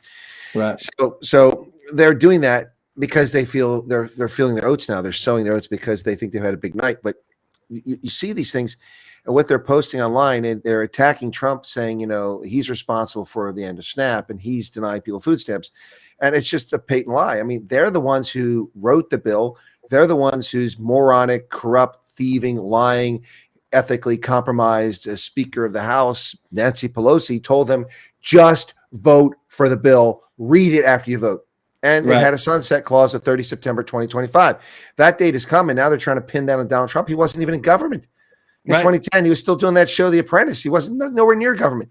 And they're trying to blame him for this, And on top of that, a court has ordered that he pay money out of the emergency contingency fund. That's illegal. That money is not to make current payments. That money is if there's a data outage, if there's a hurricane or a tornado or something like that. That's what those contingency funds are for. It's illegal to spend them otherwise. So what's going to happen is Trump is going to spend the money from SNAP. They're going to beat him up for starving poor people. And by the way, people who make 400% of the poverty line qualify for food stamps in this country. That's not exactly poor. Not exactly poor. A family of four making 400% of the poverty level. So the government says if you're at this level, you're in poverty. Above that, you're not in poverty. But if you're 400% above it, you still get food stamps. This is sick. It's twisted. So, they're going to blame him. And then later on, they're going to come back and say, well, Trump broke the law. He's lawless. He doesn't respect the law. He used contingency money to give people food stamps. Of course. It's sick. It's twisted. These people are just, and people fall for it. They're dumb as a box of rocks. So what he should do is say, Congress, here's what you need to do. You need to open up the government, change that law, and then I could use that money. But of course, once you open the government, we don't have to worry about it, right? So you're telling me a judge has tried to force him to take an action that would break the law? Well, the Supreme Court has violated the Constitution. Plessy versus Ferguson, separate but equal, violation of the Constitution's 14th Amendment Equal Protection Clause. Right. In addition to that, we've got other rulings here. We have the Supreme Court's ruling that putting Americans into concentration camps wasn't illegal just because they are Japanese. That was against the Constitution. That violated due process. They also violate Equal Protection Clause, the 14th Amendment. They pass things all the time. Affirmative action is racist and it's unlawful. It's a violation of the Constitution. It violates the 14th Amendment's Equal Protection Clause. And it undermines the concept that all are equal before the law. Affirmative action, giving someone preferential points to get a job in government or go to university because of their skin color is racist. If it was advantage given to white people, people lose their minds. It's given to black people. We have a 60-year history of giving people advantage that they didn't deserve. That's not an attack on black Americans. People who think black Americans need a hand like that are just insulting, and they're bigots and borderline racist if they think black people can't succeed unless you give them an artificial advantage, which is unfair to everyone else. No, it's the court allowed affirmative action. The court allowed the internment, the concentration camp destruction of the lives of Japanese Americans. The court allowed separate but equal accommodations, all clear violations. This is the Supreme Court. I'm not even talking about federal district courts. They're out of control. I'm not even talking about local courts. I'm talking about the Supreme Court of the land, whose sole job is to ensure that laws passed by the government are in accord with the Constitution. The court's not in accord with the Constitution. I'm out of order. You're out of order. This whole court is out you're of right. order. It's going to be in the lower courts, especially. It's getting to be a lot of political activism in the courts. They're not really looking at the issues in an unbiased way. Well, it's not just that. We have district courts giving judges authority to adjudicate judicial matters related to the federal government in that district. They don't have authority to apply these things to the entire country, yet they do it all the time. We have a federal judge here in the district of Manhattan, federal judge in D.C. that puts this, this restraint on the Trump administration. They have no authority to do that. These are activist judges. Whether they're appointed by Nixon or by Reagan or by Trump himself or by a Democrat, doesn't matter. That's not their role. And it kills me that people aren't this attuned. You don't have to be a lawyer to realize this. You just have to be a student of American history, a student of the Constitution, and it doesn't take much. In case you've missed it, folks, it's a short read. Not hard to follow. You can even read just the amendments, and it won't take you that long. Yep, anyway. Absolutely. So I guess Florida right now, DeSantis and a number of mayors are gearing up for an exodus from New York, apparently.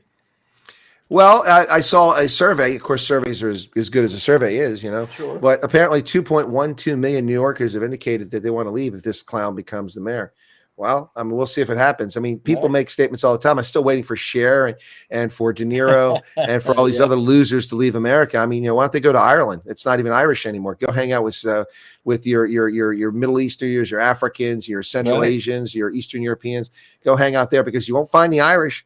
They're disappearing in their country as their country's taken over, and they just elected a new leader there who also hates the Irish and wants to turn the country over to foreigners. So whatever. I still wait when the day De Niro leaves. I mean, I'll chip in for that flight, man. How much do they need? Right. Well, Boca Raton. I think De Niro's got plenty of money. Yeah, Boca Raton mayor is already going out talking, trying to recruit businesses from New York to come down. He's like, yeah, we're ready. We were open for business. So I mean, why not? Right? Get out of there and then see what happens.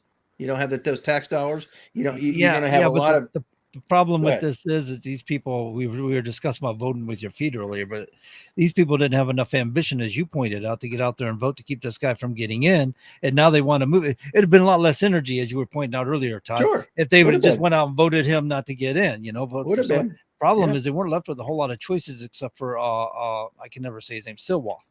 So, but here's the thing: you have so many Sliwa. people that sit on the sidelines or sit on their hands when it comes to politics. Oh, it doesn't affect me. I don't like it. Whatever. And then all of a sudden you get something like this, and then you're like, well, we need to leave. It's like, well, you should have been active the entire time that you've lived there. Whether you're born and raised there, cheaper, yeah. So, but the thing of it is, these New Yorkers, even your conservative New Yorkers, aren't that conservative. You look at them and go, oh God, you're a liberal. Even though they claim they're conservative, and they're in New York City, maybe they're conservative, but in other places you wouldn't think so much. Sure. So when they decide to vote with their feet, or when they decide to move to places like Boca Raton, what kind of political ideals are they getting? Are they bringing with them, and what's going to happen to those areas? That's true. But they did it to themselves, essentially. I mean, honestly, decades of voting for nonsense like this. And the colonel in the first hour talked about, a line after Giuliani, a line of mayors. That's it. Ran it into the ground till you get this problem at the bottom of the barrel candidates. Yeah, they put down Rudy Giuliani, but from my understanding, he did a great deal of good for New York City. He did. Point. I mean, my God, he got rid of a lot of the trash and the garbage like the colonel said, after Bloomberg came in, he ran as a Republican because he needed to at that point.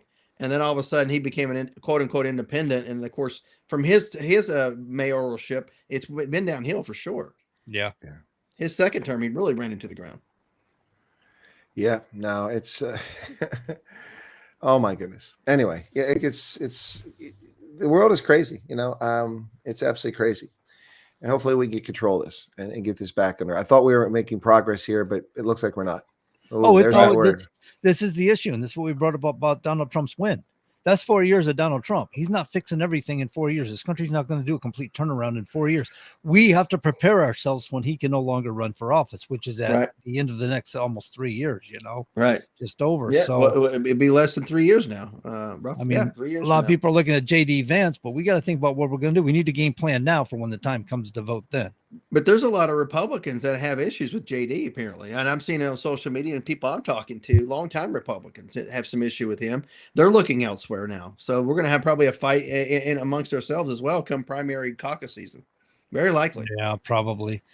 Yeah. The unfortunate thing is we get a bit like the left, and it becomes two negative choices, It narrows down. You look at this going, man, two sellouts. Great. Thanks for the choices, guys. What we would love to see is like 2, 3, 4, 5, solid candidates run for president on the Republican side, and then, figure it out amongst themselves, be positive. And then at the end, you got 4 or 5 really strong people essentially running for president, getting behind whoever the actual candidate ultimately would be. I mean, that would be the way to go instead of these people sulking on the side that they didn't win. I think we need another Donald Trump is what we need. You think about it. Donald Trump basically come to the party and said, I'm taking you over. And they fought him. And he goes, no, you don't understand. You've already lost. Just stop fighting with it and get on with the mega movement because you've lost. And he proved his point. He's like, no, it's my party now. The debates, he started off on the ends, right? And the next thing you know, each debate, he got closer to the middle until those poll numbers were the top. And he just stayed there. And he's been in the middle ever since. Yeah, that man can work it. I'll tell you what. He's the only guy that I know that one of the Globeman says, no, you suck. Here's what's going to happen now. Yeah, well, he said what a lot of people have been thinking for decades, but just too afraid to say anything. And they let him say it for them. Yeah. The world didn't know what to make of Donald Trump when he came on the stage. They were like, I think a free ride is about to end. Right. And it has. But he's making some interesting deals. I mean, he's pulling it together. By the time when he leaves office, things ought to be pretty good in this country. I think we'll be on the right track. I hope. Just a matter of finding that guy who's going to follow up with him, isn't it? Find that guy who's going to start following that same pattern and keep this country going. You got a locomotive rolling that takes a lot of steam or power to stop it. You may as well just keep the momentum, right? Sure. Yeah. But the thing is that people need to remember, we've talked about this many times. We were here before Trump. We'll be here after Trump. And, those who want to jump on the bandwagon, that's all fine and dandy, but keep up the fervor, keep up the fight. And just need to find a standard bearer after this that can stand up to the scrutiny. But I'll tell you, if anyone comes under even a fraction of the scrutiny that Trump has come under, it's going to be hard to stand up. I mean, you got to be really confident who you are and have the ability to withstand withering attacks. They still attack Trump. They're blaming him for all kinds of stuff right now. He has nothing to do with it. They're blaming him for the food stamps. It's not Trump's responsibility. Trump has no control of that. These idiots in the Senate refused to pass the damn budget. 13 times during Joe Biden's 4 years, they passed a flat resolution to continue spending at the current levels rather than pass a budget. And Republicans voted along with them. 13 times Democrats have now voted down the exact same bill that they voted for during. So, I mean, that's where the argument starts and ends. Everything that comes after that's just lies, propaganda, misinformation, disinformation. The Republican Party is weak and callow. Well, that's redundant. Weak and callow. It's the same thing. but it's they where are they at? Where are their ads? Where are all these rich donors that supposedly are out there? Where are the Koch brothers and all these others who supposedly pour money in and Peter Thiel into Republican things? They should be running a blitz right now. Hey, the argument starts here. Democrats 13 times passed this resolution and Republicans cooperated to keep the government in operation. Now 13 times they've denied Americans food stamps. 13 times Democrats in the Senate have denied Americans food stamps. 13 times Democrats in the Senate have ensured that children go hungry tonight. 13 times. And then, the next commercial is, why do we have 42 million people on food stamps? Well, because people that make 400%, 4 times the poverty line qualify for food stamps. That's not legit. That's not right. Right. There are people who legitimately need it, fall on hard times, and food stamps are not meant to be a lifelong, entitlement. They're meant to be a short-term bridge till you get your bum off the bottom and get back up and contribute to the workforce. But this whole concept is, I tell you what, I'm going to have to avoid Twitter for the next few days because this after last night, these lunatics have got their claws out and they're just as dumb as they've ever been. In fact, their responses to what's going on and their profanity and attacking people. Attacking Elon Musk. What the heck has Elon Musk got to do with any of this other than expose New York City's corrupt ballot? Did you see the ballot? Have you guys seen the ballot from mayor? I didn't see it. I'm gonna have to Google this now. And I've heard about I've seen it. I mean, you've got Zoran Mondami's name on there twice for mayor. Yeah. You've got Curtis Sliwa on there twice for mayor, and down at the bottom in the corner you've got Andrew Cuomo. You got to go looking for it. It's twisted. Their system of voting isn't voting. It isn't democracy. It's a scam. It's a Publishers Clearinghouse sweepstakes is what it is. It's not real. It's not real. By the way, actually, Publishers Clearinghouse is real. I don't mean to insult Publishers Clearinghouse. Do they have ranked choice? They had that in the primary, but they don't have it in the list of selection. Just primary only. Yeah. Yeah, that's a recipe for disaster within itself. What did I read here? Something about Democrats vote against the budget bill and then complain about it. Please make it make sense. Yeah, they're voting against it because they're waiting for that $1.2 trillion additional debt that they want to put on the country that we can't afford. We just broke $38 trillion. $38 trillion is a lot of debt for a country. I mean, we could manage it over a few decades. We could probably manage and mitigate the issue if we had, like Chris said, a budget. If they balance the budget and stick with it, we might actually be able to manage our debt and stuff and work our way out of it. Right. I don't know if people realize it or not, but the kind of debt we're starting to hold and the way we're managing money in this country is the way countries collapse. Rome collapsed because the way it manages money. Sure. Spain was the richest country in the world at one time and had the world's currency was silver. I'm trying to remember. I think they oversaturated it or something, and they didn't build up their own economy because they were relying on the silver that they were introducing into the economy. And so when they oversaturated it, they collapsed. England went by the same way we're going now. England did the same stupid things that we're doing now, and they've lost their dominance in the world. So we're on our path. We're in. Do I hear an echo or is it me? There's an echo. Yeah. So anyway, yeah, we're definitely on a path. We're on a downturn. And if we don't start managing our debt, if we don't start bringing balance to our budget, this country's going to hell in a handbasket. There's no two ways about it. The only thing that's keeping us on right now is a need for world currency. That's the U.S. dollar. But and once they have a replacement for that, BRICS kicks up, it becomes empowered. We lose. Well, we lose in so many ways. We lose in so many ways. Sounds like the echo's gone now. Yeah, maybe I'm just speaking too loud. I don't know. Yeah, right. I don't normally do that, you know. Are you getting a message from above? Divine intervention. Divine something. Oh my goodness. Oh, that's good, Todd.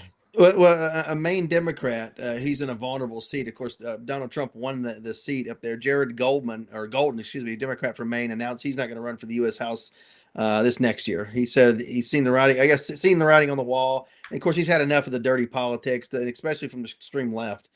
He's calling out his own party here. Of course, if you want to see the whole article, go to Fox News. But yeah, Democrats are starting to opt out because of the extreme left at this point, which is a good sign. Anyway, just something I saw. I'm just reading the headlines here. Yeah, no. I just there was a hiccup on my side again. I think I have a connection issue tonight. Didn't quite catch all that. Yeah. Anyway, it's here we are. The Democrats are they're loving this. They're absolutely loving this. You know, when Republicans lose, they're on social media and they talk about it. They don't whine about it. Like, hey, what do we do wrong? What do we got to fix? By and large, but the Democrats are like, neener, we won. Well, enjoy your moment. Enjoy your moment because you'll be defeated in the Supreme Court. You'll be defeated on the ground. Your criminal alien invaders are being deported at a record rate, including a fleeing criminal who fled into our school. And now they're using that to cry about how they arrested him. They arrested without a warrant. You need a warrant to arrest a criminal alien invader. They're a criminal by definition. Right. It's like, you know, so if a cop's drive by a bank robbery, they're supposed to wait until someone shows up with a warrant to go after the suspects. No. Right. This is a criminal alien invader. She was wanted. They don't have to have a warrant to arrest her. She's in the country illegally. She should be deported, and she should have to pay for the cost of her flight. There you go. Boom. Get her out. They want to whine and cry about due process. A lot of these people have already had due process. They were told they didn't qualify for immunity, told that they had to leave the country. Still here 10 years later, Trump's removing them, and all of a sudden they're saying due process. They're not entitled to due process. They're criminals. I mean, that's like saying that the terrorists who invaded Israel on October 7th, 2023, well, they're entitled to due process. No, they're torturing, murdering people. Now, all people are going to lose their minds. Oh, you're comparing to honest people crossing the border for a better life to that? No, I'm comparing criminals to criminals. A crime is a crime. And violating our sovereignty is a felony. It's a felony. It's not, oops, I'm sorry. I floated across the Rio Grande, against the current. I magically made it to your side. And I just happened to lose all my identification in a plastic sack hidden along the border under a mesquite tree. And then I came in the country and I just found this Social Security number and used it because it seemed like no one else was using it. And I just stole jobs from lower income Americans, especially Black Americans. I lowered wages. I brought hepatitis and malaria and HIV along with me as I crossed the border. You get the picture. You get the picture. Yeah, absolutely. So your neighbor Vermont there, Senator Bernie Sanders, is urging Democrats to stay strong after they're emboldened after their wins yesterday. So we may continue with the shutdown for a little bit, according to Bernie Sanders. Another Fox News headline, by the way. Another Democratic socialist. Yeah, dangerous person. We're emboldened after our victories. We should keep it shut down. You're not in a position of strength here, people. I'm sorry. We were emboldened. They've been so weak. It's incredible. I mean, they've really lost a lot. They shot themselves in the foot time and time again. Sure. And they're still shooting themselves in the foot. I mean, I think the country's pretty much looking at the Democrats going, you're not making compromises here. In fact, they're trying to lean on what? What Chris said it earlier, sunset provisions and stuff. They're trying to lean on COVID era funding and stuff for Obamacare, in which case it's out. And they want to replace it now with more money. It's no, dude, that's not how this works. You don't just get to claim against pandemic from back then. It's not happening now. Yep, absolutely. Well, people are still trying it. It may not be happening, but people are certainly trying it, and they've been trying it for a long, long time. They get away with this stuff. Anyway, so guys, do we have a guest on tap next week? Just a quick question there. No, but I've got somebody in mind I may reach out to unless you have somebody else you want to reach out to.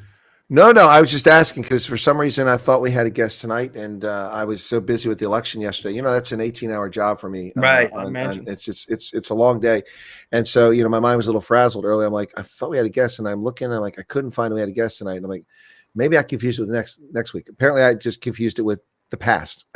I think so, because there was one time we were gonna have a guest, but he had to cancel last minute, and he carried over, and that's probably what you were thinking. Yeah, that's probably what it was. Yep. Holden says, John, don't interfere with an enemy while they're destroying themselves. Right. Good advice, Holden. Just Right. stand my ground over here and let them be as they tear their own selves apart. Yep. That's a good old saying. I like that. Don't interrupt your enemy while they're about to make a mistake. I think that's another version of it. So I think a top of the or bottom of the our station identification may be in order. So, ladies and gentlemen, you're listening to Common Sense Conserves right here, WSMN 1590 on your AM dial and WSMN 95.3 on your FM dial. If you enjoy the conversation and you're at home and you want to stay engaged with us, you're welcome to join us at wsmn.live. Yeah, hey, and watch us on the interwebs, as The Todd interwebs. likes to say. The interwebs. Right. I'm just scrolling through, looking at some of the highlights here. Fox News put a new little button here underneath their U.S. that says Blue City Crime, so that way we can track the crime in the blue cities. There's enough of it. We could sit there and talk about that for decades. Come on. Blue city crime. Cities controlled by Democrats have a lot of crime. Be very careful before you move somewhere like that. I think I just found out what happened to people in California. All right, what happened?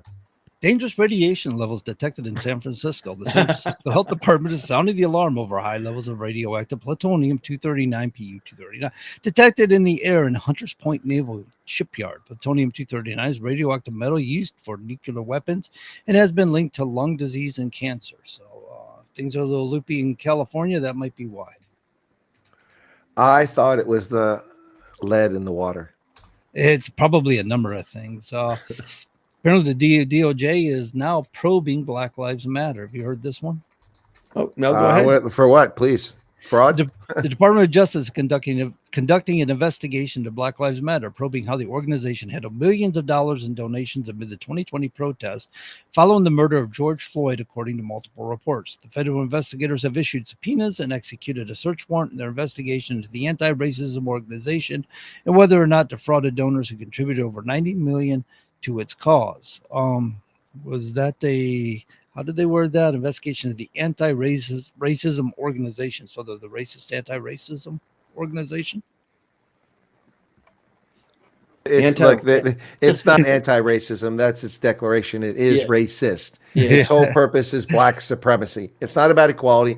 It's not justice under law. It's not about equal treatment. It's about black supremacy. That's what their tune is, and they tune out all of the evil as long as it meets their cause. I mean, look at Virginia. Now, this isn't Antifa or Black Lives Matter, but let me give you an example about how these fake organizations, the National Association for the Advancement of Colored People, the NAACP, endorsed the CIA spy and not the black woman.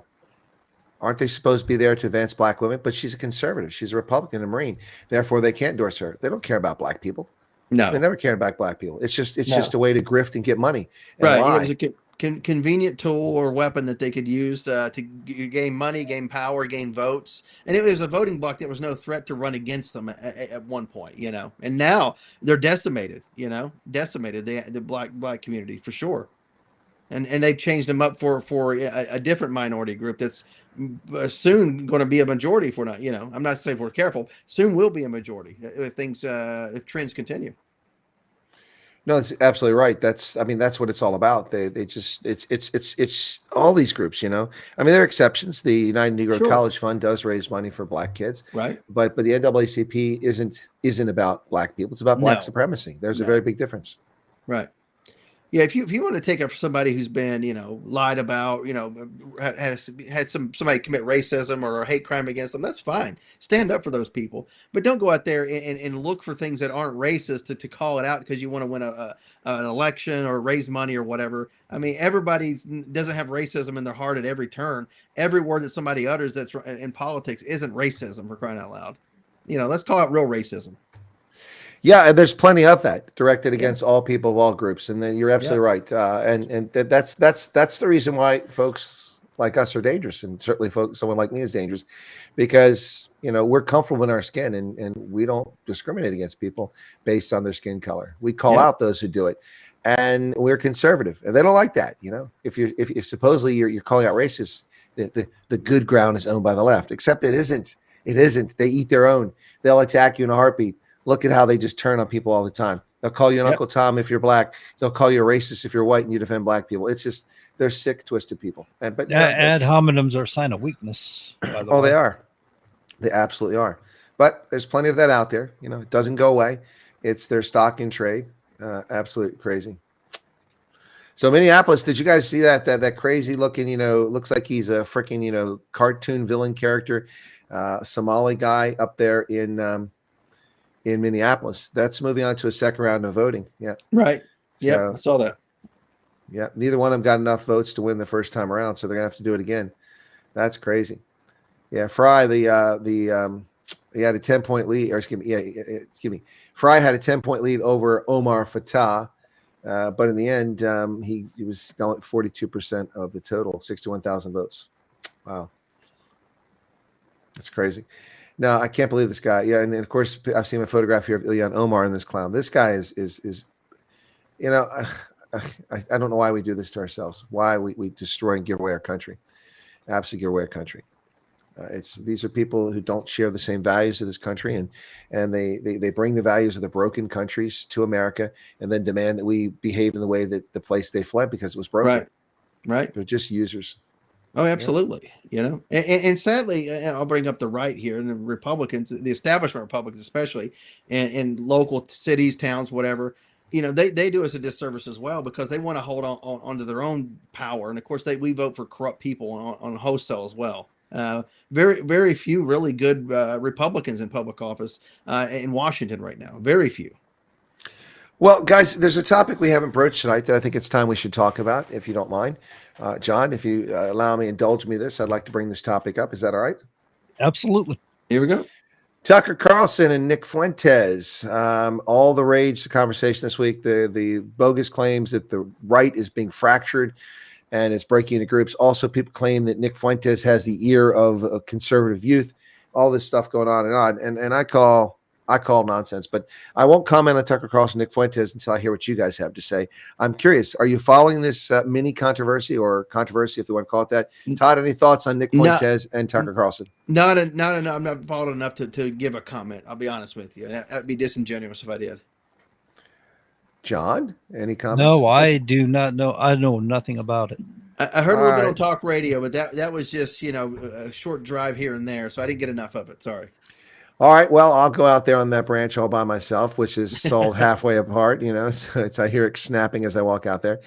So I didn't listen to it because I really don't follow Tucker Carlson all that much. Nothing against him.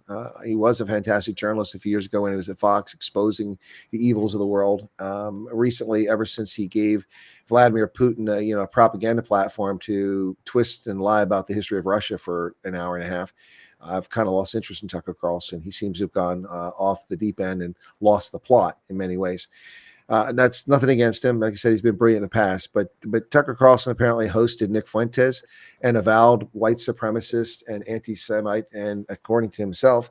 And Tucker Carlson didn't ask him any big questions, any hard questions. Instead of focusing on the races, they're talking about this nonsense, with Israel and going all this stuff right before an election that has nothing to do with these issues at hand. So a lot of people are upset. They're upset that anyone's actually daring or deigning to challenge Tucker Carlson. Others are upset that Tucker Carlson hosted an avowed white supremacist and anti-Semite on his program. And the left is giddy, and they're trying to divide the right, saying that, look at how they're fracturing. and look how powerful Nick Fuentes is. Nick Fuentes is not a powerful figure. He's known. But you know, anybody with any dumb idea can find people to support them. Look at Hitler. You know, he had a following. So it's a really really serious problem here with people distracting from the mission at hand. The mission at hand is economic growth. The mission at hand is to excise tens of millions of criminal alien invaders who are undermining the social and economic integrity of this nation. The mission at hand is to fix the racist judgments that have destroyed this country and get equal protection under the Constitution back in the hands of the people. The mission is to remove the demon rats and the rhinos from Congress and from the state houses. That is the mission at hand. The mission at hand is to protect our nation. It is to defend our borders. It is to protect the rights of Americans and not criminal alien invaders. That is the mission at hand. All this other stuff about Israel and Ukraine and South Africa, this is just extraneous. It has nothing to do. Political commentators in the U.S. should be focusing primarily on U.S. issues. Right. And that's the bottom line here. Instead, we've got people trying to divide us, talking about, did Erica Kirk have her husband killed? You know, and I see this video now. She's caught behind stage, pouring liquid into her eyes to create fake tears. It looks to me like they're eye drops for someone whose eyes were dried out, and then she did cry on stage. You know, what was this obsession with destroying the life of a woman who just had her husband murdered in the most horrific fashion? It is a sick world, a sick, sick world. Well, she's taken over, picking up where he left off, and so it may be actual that people are trying to destroy her. She's starting to, you know, gain ground. Well, at this point, for them, she's not a grieving widow. She's now their enemy at this point. That she's taken over. She's the enemy. So therefore, that's out the window. They may not reference the murder or anything like that, but they'll just go directly after her as if she's just a Charlie Kirk 2.0, I guess, at this point. Yeah, they're attacking her for that reason, I think. And I think Turning Point has, I think it was growing, isn't it not? A lot of people want to create state chapters now. Oh, no. Within the first 72 hours after Kirk was assassinated, I think that I try to remember the number. I stand on corrections, but I want to say they had like 800 chapters or something like that at universities, or 300 and 1,100 at high school campuses, or anyway. But within 72 hours, they had 30,000 requests from schools across the country to create Turning Point. There's no way they'll be able to keep up with that growth, not effectively. So they're going to have their hands full with that. And they're going to need a lot more people. And quite frankly, Turning Point USA needs to stop being bigoted and not take the advice and assistance or membership of people over the age of 30. It's time they grow up and stop being little brats. But if they don't, then they're going to have a hard time dealing with that growth. But yeah, they're massive. There was a massive outpouring. But, you know, that's like anything else. Right. You know, it's like, you know, the Twin Towers that collapsed were all Americans' pride, and 5 minutes later start attacking Bush. You know, it'll be the same thing here with Turning Point. The big outpouring of support, but the enthusiasm will wane off. People who are just, you know, drive-by attention seekers will lose interest. But there will be a lot of chapters added, and a lot of people will join them. But it's not going to be the 30,000 number. I'm pretty sure of that. Right. Yeah. That's just, you know, people want to, I don't want to say jump on any bandwagon, but, you know, it's an outcry of you know, what went on. Mm-hmm. But it's not growth that they can sustain for sure. I mean, it's just not going to happen. But well, here in our county, we had a few weeks ago, we had a request to have Riley Gaines come and speak. I think I may have mentioned that a week or so ago, during school hours. And of course, the local representative for Turning Point and a couple county commissioners were trying to force us to try to do it during the school hours. Well, we have 4 policies that don't allow for that. And at the same time, we have state law and, of course, the Constitution that we can't force somebody to listen to somebody that has nothing to do with curriculum. Whenever it comes to viewpoint, I think it's called viewpoint discrimination, if you will. We can't force people to listen to somebody. Of course, they wanted us to force them. But we got called Nazis by the local representative, by the way, local Turning Point representative. And we were called basically our Christianity and our religious views were called into question by the local Turning Point representative. So this is kind of where some of their younger representatives are coming from. They're taking a playbook out of the left, which is sad. No, they're behaving just like the left. Right. And that's because, you know, they think that this is how you campaign or get your way. Well, but beyond that, this is also the exuberance and inexperience of youth, that people think they know everything. Yeah. I know. And that's part of the problem here. They're behaving as if they have all the answers when they don't. And it's a problem. This is why, you know, this nonsense. Well, I mean, look, you know, when you give the youth control, you get Logan's Run. Yeah. Yeah. Well, why do we need these old people around? Let's just kill them. Carousel. Exactly. Carousel. Exactly right. Exactly right. Exactly right. That's exactly what we're talking about here. Yep. Guys, it is 2025. Guess what next year is? You know what it is. You know what it is. There's a little Next year. decoration took place 250 years ago. 250, baby. Yeah. Yeah, that's right. 250 years of this experiment, which is on shaky ground and was wobbling and teetering just a year ago. Wait a but minute. now You say yes. 2025. 2026 will be 250 years. That's what he said. That's what I said. Next I year. could have sworn you said 2020. I'm sorry. No, I said it is 2025. Do you know what next year is? That's what I said. Oh, I'm sorry. Yeah. No, that's okay. It's fine. But we're coming up on it, folks. Get your merch now. Get your merch. There's going to be tons of merch for the 250th anniversary of America. In fact, I got an email earlier today with like 35 different hat designs. I want all of them. I can't afford it, so I'm going to have to be more selective in which one I get. But maybe next week I'll be wearing one of those hats. We'll see. All right. I'm telling you, man, I remember 1976, 200th anniversary. It was wild, man. I'm not saying wild, but it was a great year. Very patriotic. Everything was patriotic. It was a really it's almost like the nation come together for that year. You know what I'm saying? Yeah. Well, you think about it, Vietnam had just ended. We were past Watergate. Nixon was gone, right? So Bruce was a man. What? So people were feeling exuberant again. People were feeling, the America's back, baby. Yeah. Well, that was short-lived under Jimmy Carter. What was that? What was that? Hot dogs, baseball, apple pie, and Chevrolet. I remember that from that year. Yeah. No, but there were already warning signs in 1976. Specifically, the Philadelphia Phillies Car of the Year sponsor was the AMC Gremlin.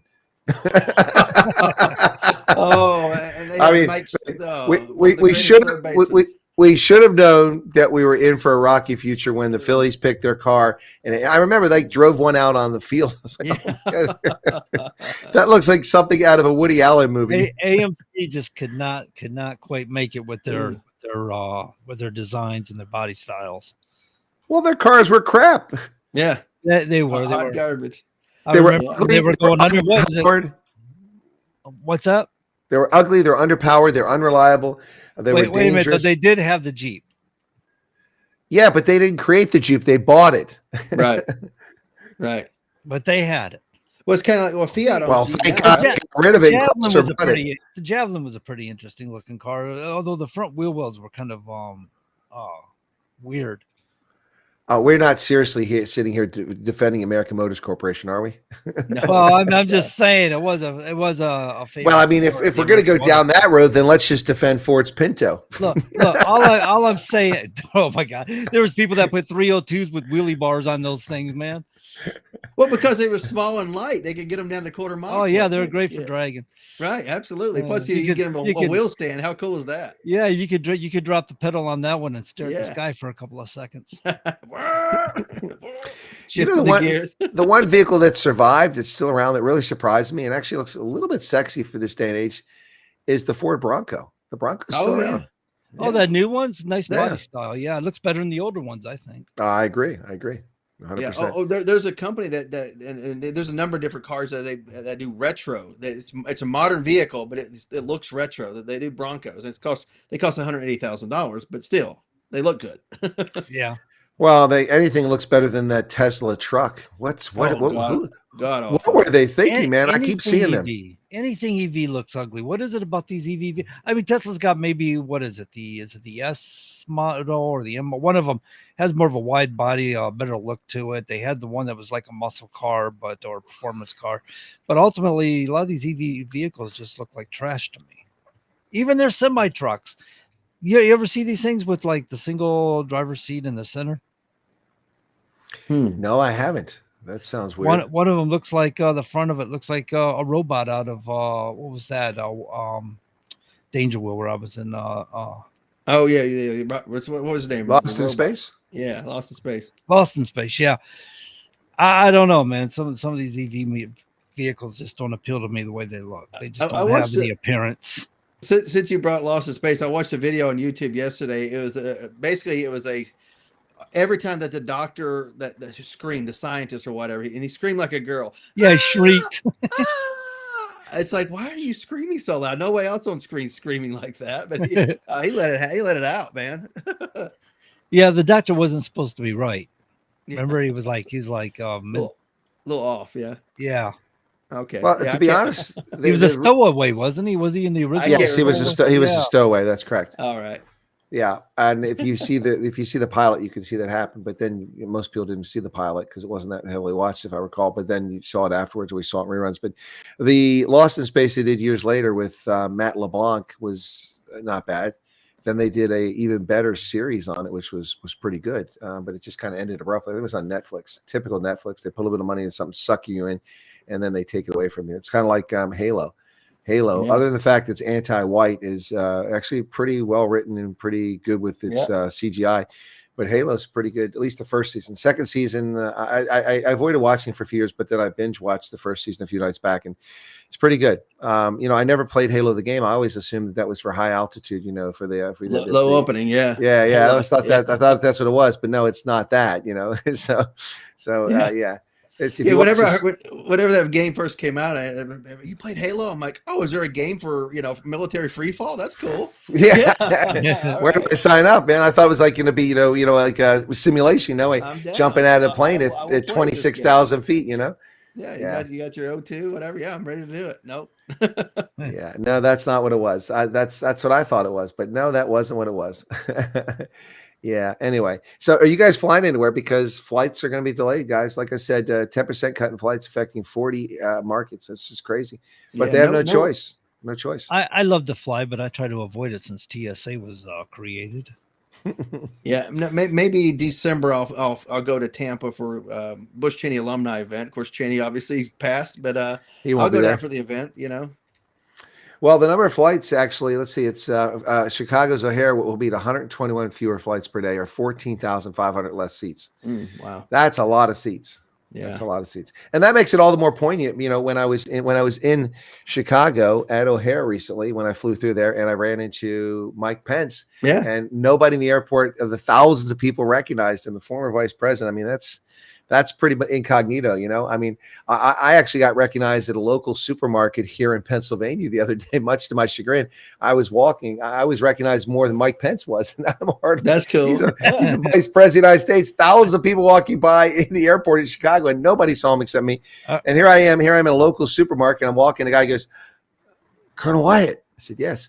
"Oh, I love your show." I'm like, wow, I felt like I was back in South Africa. Yeah, I thought you were going to tell me because you're the judge of elections, so they recognize you as from your show. Well, I mean, somebody recognized me. I did get 98% of the votes that were cast. Oh, that's too funny. That's too funny. But I wonder if they'll let me do the job, because I ran as William Wyatt last time, and this time when someone put my name on the ballot as Chris Wyatt. Of course, the county knows that's who I am because I ran under that name last year. But anyway, no, it was pretty funny. I mean, I've been recognized more than Mike Pence. I mean, who can say that? Oh my goodness. I love it. But no, it's just going to be a serious problem. I mean, it's going to be a massive issue for people trying to get around the country. And that means that whatever flights there are going to be completely full. There won't be any empty seats. I mean, they'll be putting people in the toilet. Yeah. Interesting. Yeah. They're going to do that. They're going to do that. Anyway. Yeah.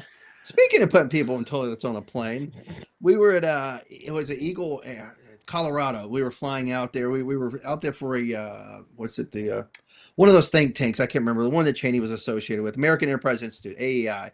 We were out there for their summer conference or whatever. And as we were leaving, I had a right hand person who worked for me, and he's technically supposed to be on Air Force 2 with me, but we were on a Gulfstream, so we were limited on seats. And the middle lady was going back and forth on whether to put him on the backup plane or what's the deal, because the staff wanted to fly somebody additional on the Gulfstream with the vice president, and the staff suggested that my guy sit in the bathroom, and I was like, hell no, that's not going to happen.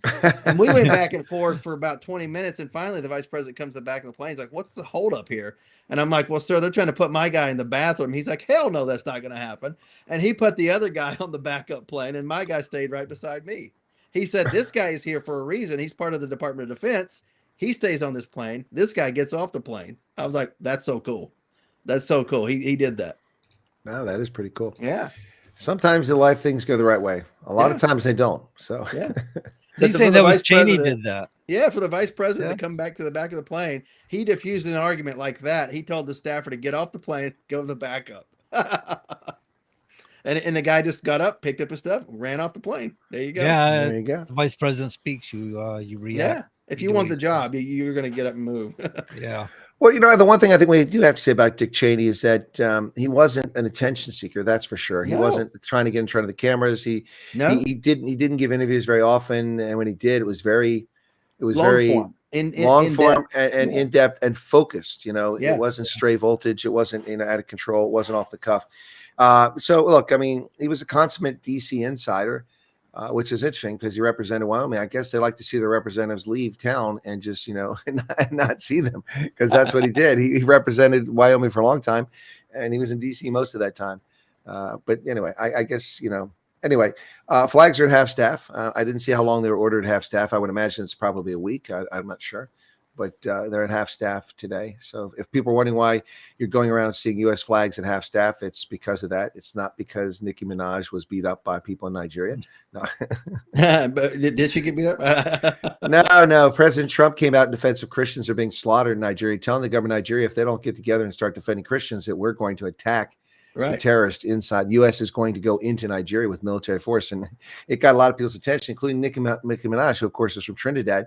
Right. And she's a Christian. Her lyrics are not very Christian, but she's a Christian. And she stood up and she said, it's about time that a world leader stood up to defend Christians.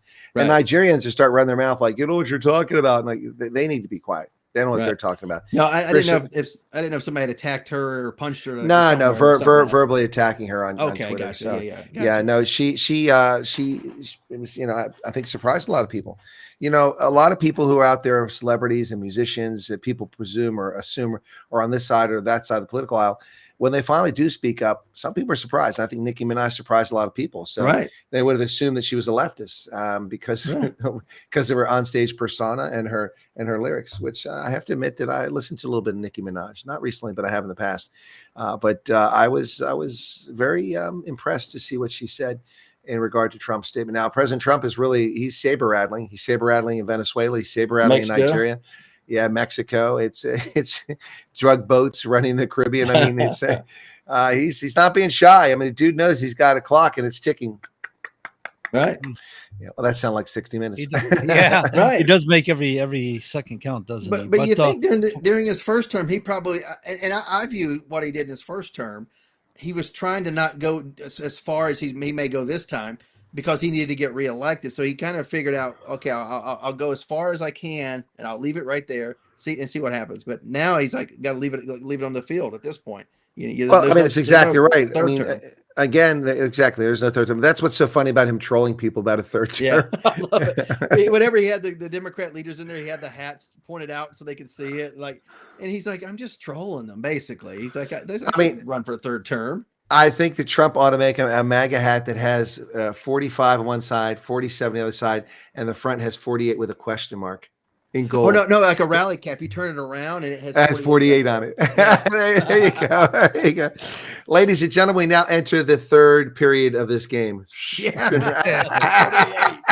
I can imagine if they amended the U.S. Constitution, he might take a third term. But although technically, if he was elected to a third term, that's not unobstructed, that was continuous, he'd still be the 47th president, technically. But still, that would be an awesome troll. No. I mean, that's how we got to 48. I mean, people's terms are listed. I mean, yes, that is. But yeah, I got. Wait. Yeah, because how many terms do we have? If you're right. Like George W. Bush, as an example, was the 43rd president. He served 2 terms. You're right. You count them separately whenever there's a break in terms. Right. Yeah, I was thinking about that. No, yeah, but whatever. Yeah, so it'd still be funny as heck, though. No, so we just do this. We put 45 on one side, 47 on the other side, and we spin the rally cap around. It says 47 2.0. Yeah, 47 2.0. Yeah, there we go. That'll work. There you go. Wow. Third term on there. There are liberal minds exploding at this very moment if they're listening to this program. That's illegal. He can't do it. We know that. No more kings. Well, I agree. No more Nancy Pelosi. No more Chuck Schumer. We don't want any more kings. Let's get that in 1776, didn't they? No, we had a king in 1933 to 1945 when he passed away. King Franklin Delano Roosevelt. We had a king. Or we tried that. wouldn't the members of the Senate be like dukes or whatever? So no more dukedoms. Let's get rid of No more doo-doos. What does he say? No more doo-doos? dukedoms. Duke Nukems. Yeah. Anyway. Duke Nukem. I remember that. That was going back quite a ways. Yeah. Yep. That was like the original game where people should have been working and they weren't. that and solitaire. Oh God, yes, yeah, classic. What are you doing over there? Doing the spreadsheet? Not playing solitaire. Minesweeper. Oh yeah, Minesweeper. I never really got classic. the Minesweeper thing. Yeah, but I remember the solitaire. I didn't get the appeal of solitaire. It doesn't do much for me. I'd much rather play hearts or play spades with somebody. Yeah. Yeah. Love some spades back in the day in the barracks. Yeah, that was the big army thing. But I mean, if you got the right crowd, people played hearts too. I really like hearts. Right. It's so long, I don't remember how to play those games. Yeah, spades I kind of remember. But hearts, I'd have to get a refresher. Well, they were similar, weren't they? I think they were. They are similar, but I just liked hearts better. So I didn't want to be called a racist because I was playing spades. Oh man! Lunchtime in the motor pool, I'd play bones with all the black guys. So I mean, that was fun. That was some fun. I'm telling you, the trash talk and the camaraderie. I mean, plus, you think about this. Normally, you blacks, whites, they're not together. Military, man, come together, have fun. Everybody trash talks and has a good time. Yep. John, take it away. All right, ladies and gentlemen, that's our bit for tonight. We hope you got something out of it. Catch us next week, same time, same place. We enjoy spending our time with you, so we look forward to seeing you next week. Until then, take care.